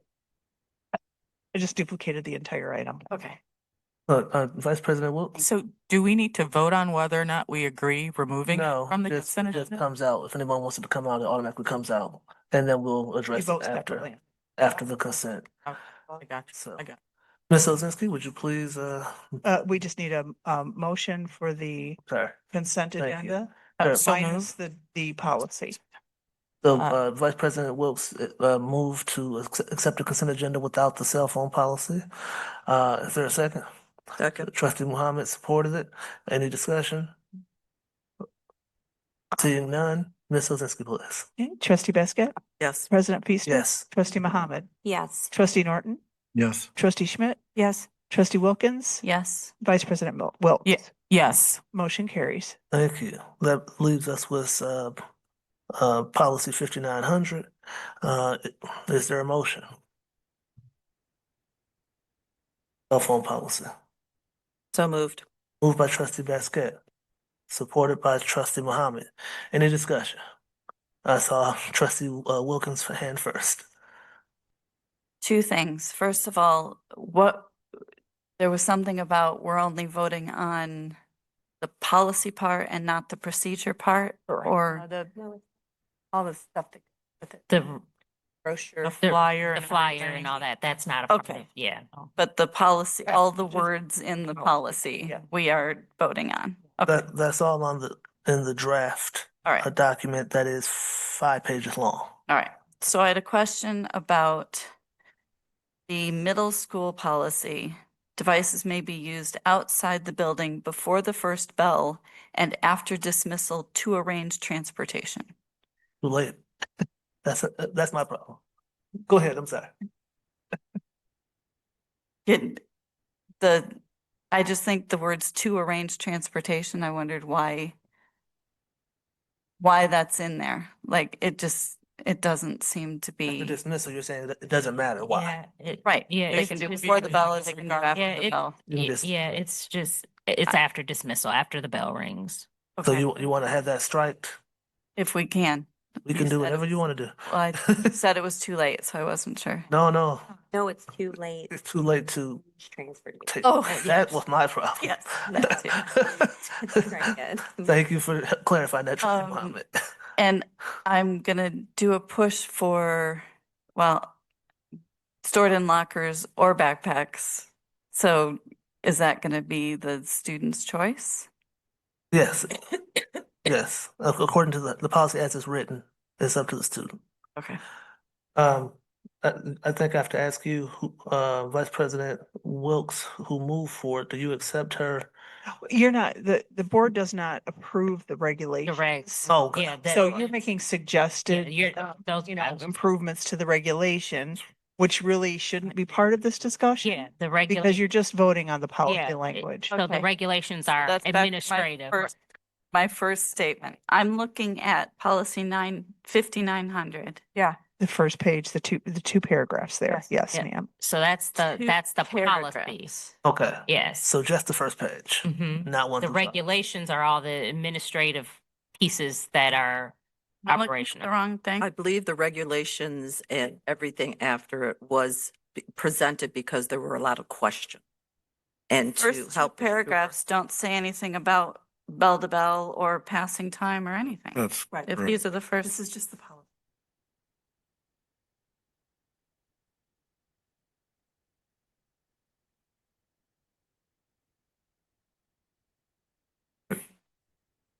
I'm confused. So I think what the trustees are asking is how do we make changes to the regulations should this policy, the first page only? So, pass? so trustees wouldn't make changes to the regulations. My team and I would make the changes to the regulations. Trustees would, At any time. yes, at any time. We don't, regulations don't require us to wait. So that's the purview of the administrative or operational side. So the policy pieces though is where the policy, those two paragraphs on that first page, that's the board purview.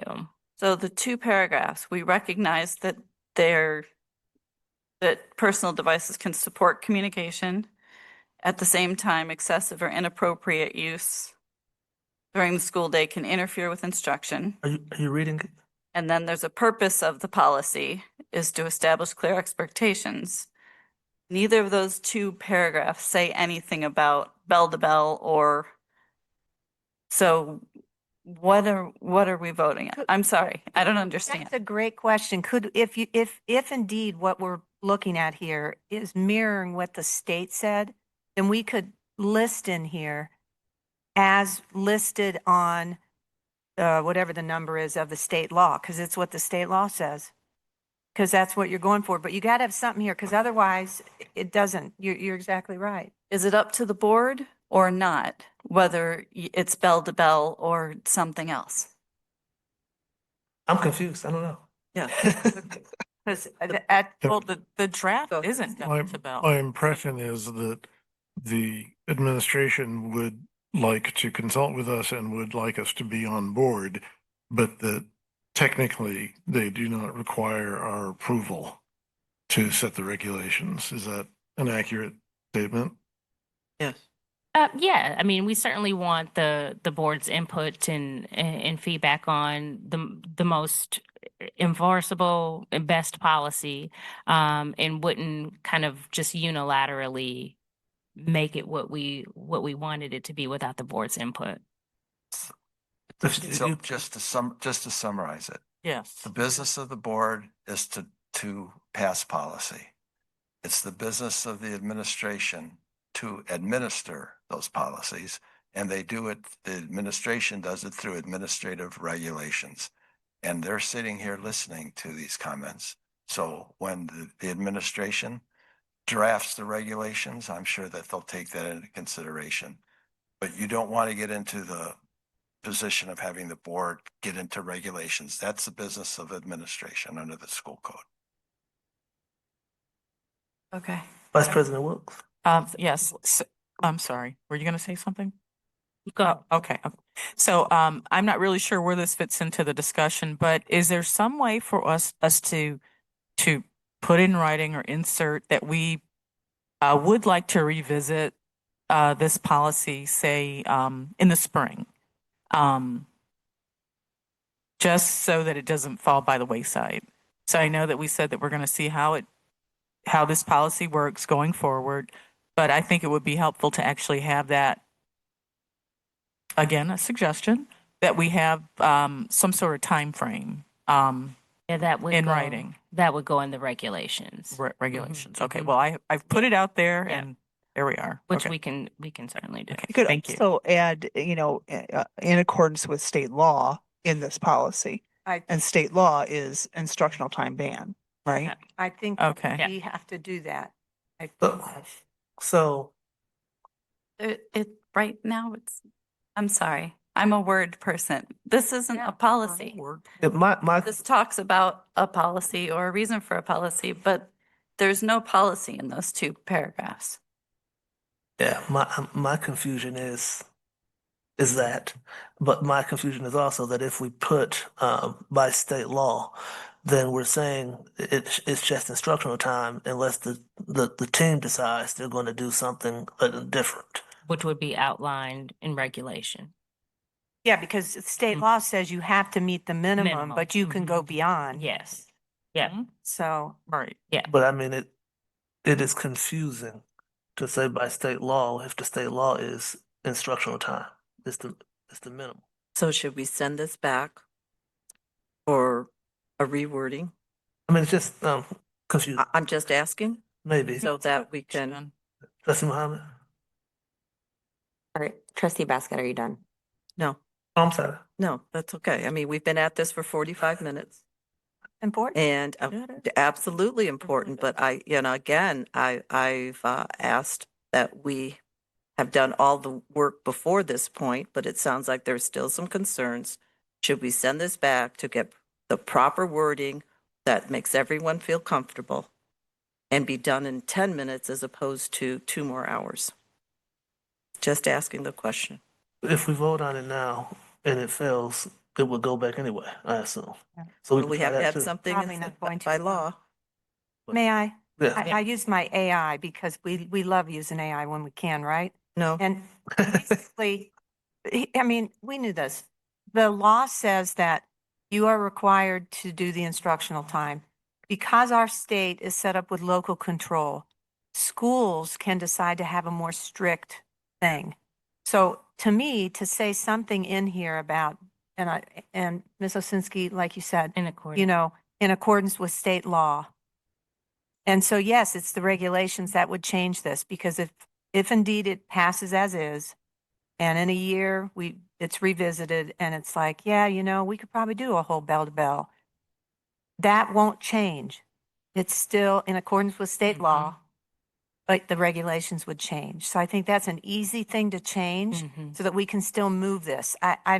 We can't wait any longer because we've got to educate to our parents, our students, posters have to be made, whatever. But this should have all been done the end of last school year. So, So it's been Trustee Muhammad. So I was just gonna ask, so it seems like, the regulations does not need our approval. So that can move forward, but our policy does, our specific policy. And for the policy, it seems like from what I'm hearing, we need to include some kind of description, maybe not by state law, but maybe even just summarizing how we want to approach this without getting all the specifics. So like, it could just be like, for grades, whatever, we are asking for, it seems like bell to bell. And not specifics, like not like for whatever, kindergarten, elementary, middle school, we are recommend, or we want bell to bell. And then for high school, only instructional time, and just put it in there. And then at least like that gives you guidance. And then not all the specifics. Can we just add something like that? And would that be enough? Ms. Ozinski, did you capture that? And then I think we should still put though, in accordance, reference in accordance with state law. But something like, so in elementary and middle school, bell to bell policy. And then in high school, only instructional time. Sorry, I don't know how we missed this back.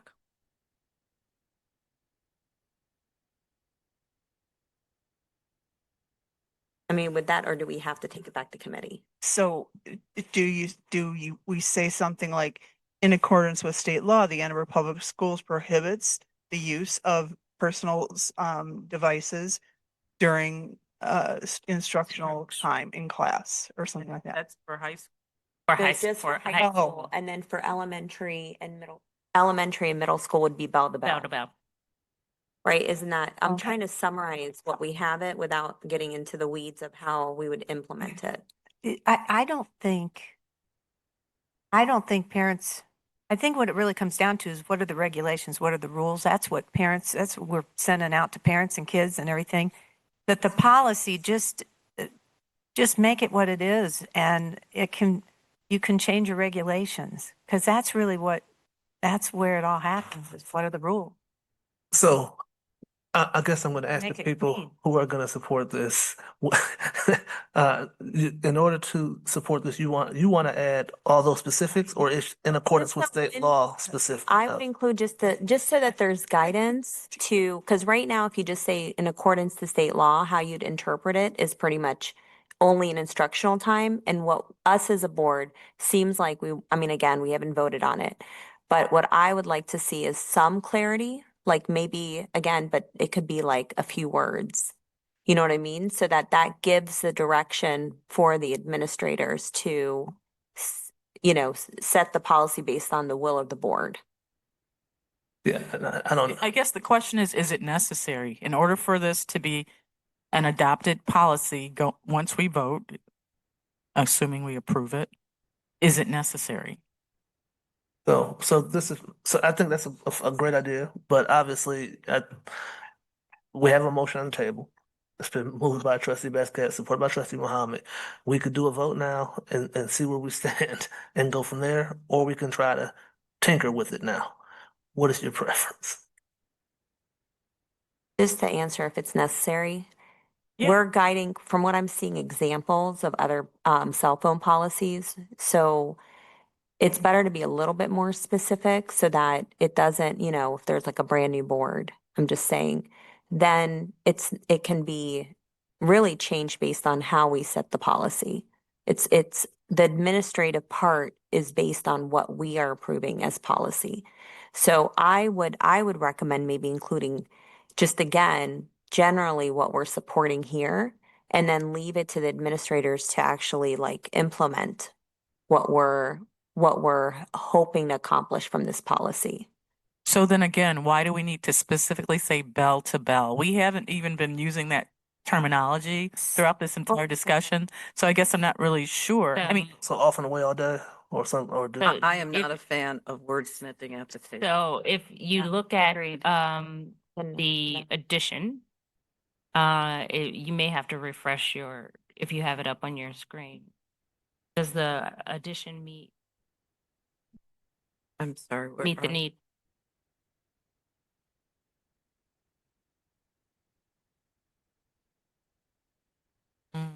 wait a minute.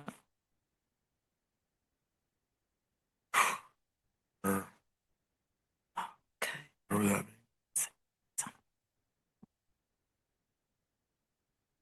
Move that to the top.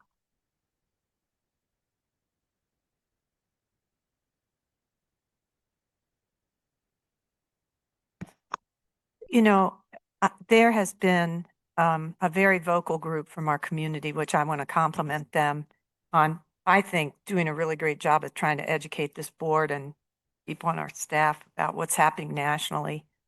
And to me, this is like throwing a bone at them. Oh, we'll still put bell to bell in there for the two other groups, even though I know so much of what they've worked on is to try to do it across the district.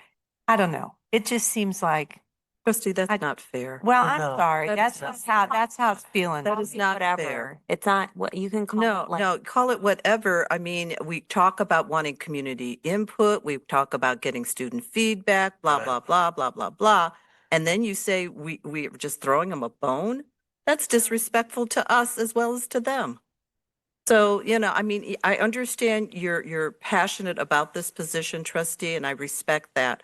But don't disrespect us in the process of the frustration. I mean, I'm as frustrated as everybody else. I reached out to nearly all of the trustees to ask, are we ready to vote on this? If not, let's please not put it on the agenda so that the staff with our input could work this out. Now, it was on the agenda. I assumed everybody was ready. Apparently, it's not in its finest shape. And again, at 11 o'clock, after 50 minutes of conversation that we said we weren't going to have 50 minutes of conversation on, we still don't have a product that we're all comfortable in voting on. So again, I'm never comfortable in wordsmithing at the table Me in either. public. Me either. I can just see the feedback that we'll be getting now, so reconsider this. So it's been moved. It's been supported. Are we withdrawing support? Are we withdrawing the motion? So do we withdraw? Do we withdraw? And amend. We've Yeah. wordsmithed amended before. policy. I mean, it's not. And it did not turn out well, But trustee. it's not Let's be honest. it's not changing much of what the administrate, it's just summarizing it. Everyone, if you want to see what's been added. Accordance with state law, the Ann Arbor Public Schools prohibit the use of cell phones and personal electronic devices in all elementary and middle schools during the school day. For high school students, cell phones and personal electronic devices must be silenced and put away during instructional time. School staff for educational, medical, and/or emergency. Are we going to have an issue with defining instructional time? No. No. I'm asking the question. Yeah, no, we can, we can, that is something if we wanted to define that further, we could do that in the regulations. Are we comfortable with this? Is this, Can we still say, Dave, in accordance with state law? Because state law does not spell out Publicly say that. levels. State law is the minimum. State The law. minimum. The state law says instructional time. So in accordance with state law, you can be stricter than that, which you've done here. Yeah, that worked for me. Are you That's okay the with right- that? Yeah. Okay. all right. Yes, is I that- did not realize with that I'm okay. trustees did not know that this is what. I didn't um, understand that either. I'm not gonna, I didn't know it either.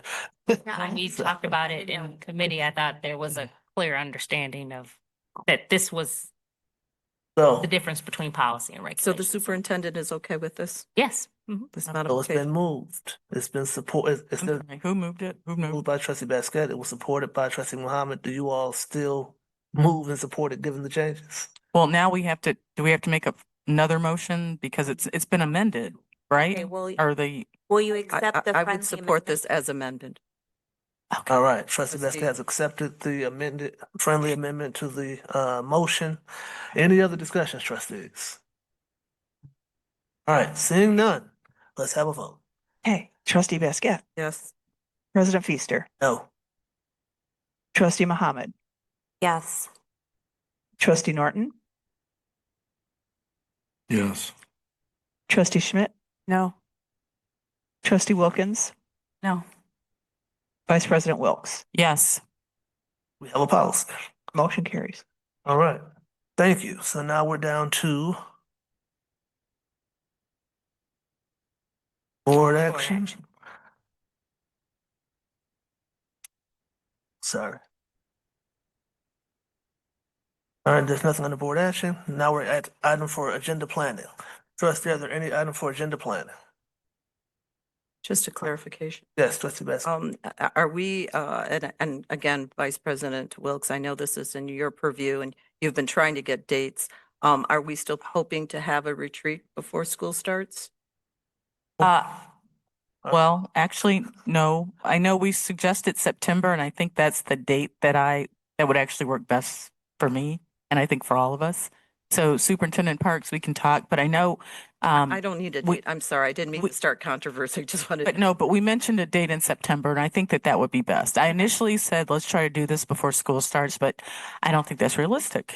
Okay, I So- just needed to know for my calendar. I'm Yeah. sorry. All right. Yeah. So for Yes, gender planning, so I would like to revisit student absenteeism. I'm pretty sure I think that's on our calendar. I'm not absolutely sure, but specifically, what mechanisms do we as a district currently have in place to proactively and effectively address this issue? Yeah, I would like to look into that a little Okay. closer. I support that. Yeah. Sounds good. Anything else? Okay, that brings us down to items from the board. Do trustees have anything they would like to share?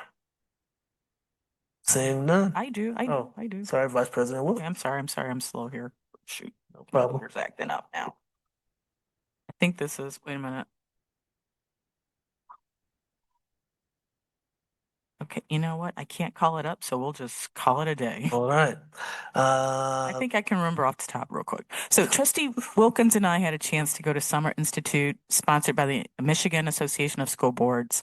I just want to let everyone know that, professional development is important for our teachers, but it's also important for us as board members. We're constantly learning. We're constantly trying to learn, best practices when it comes to being board members. And it's also great to network and collaborate with other board members from other districts. So we had an opportunity to do that. So again, we are trying to become experts in what we do here at the board table, and we do take the time to do it. So again, Trustee Wilkins, thanks for coming along. It was great. And yes, I just want to share that. Good. I'm glad you guys had a chance to go do that. Absolutely. All right. If there's nothing else, that brings us down to adjourn. Do I have a motion to adjourn by voice vote? Moved by Trustee Second. Schmidt, supported by Vice President Wilkes. Any discussion? Seeing none. All in favor say aye. Aye. Any opposed say nay. We are adjourned 11:14 p.m. Good night.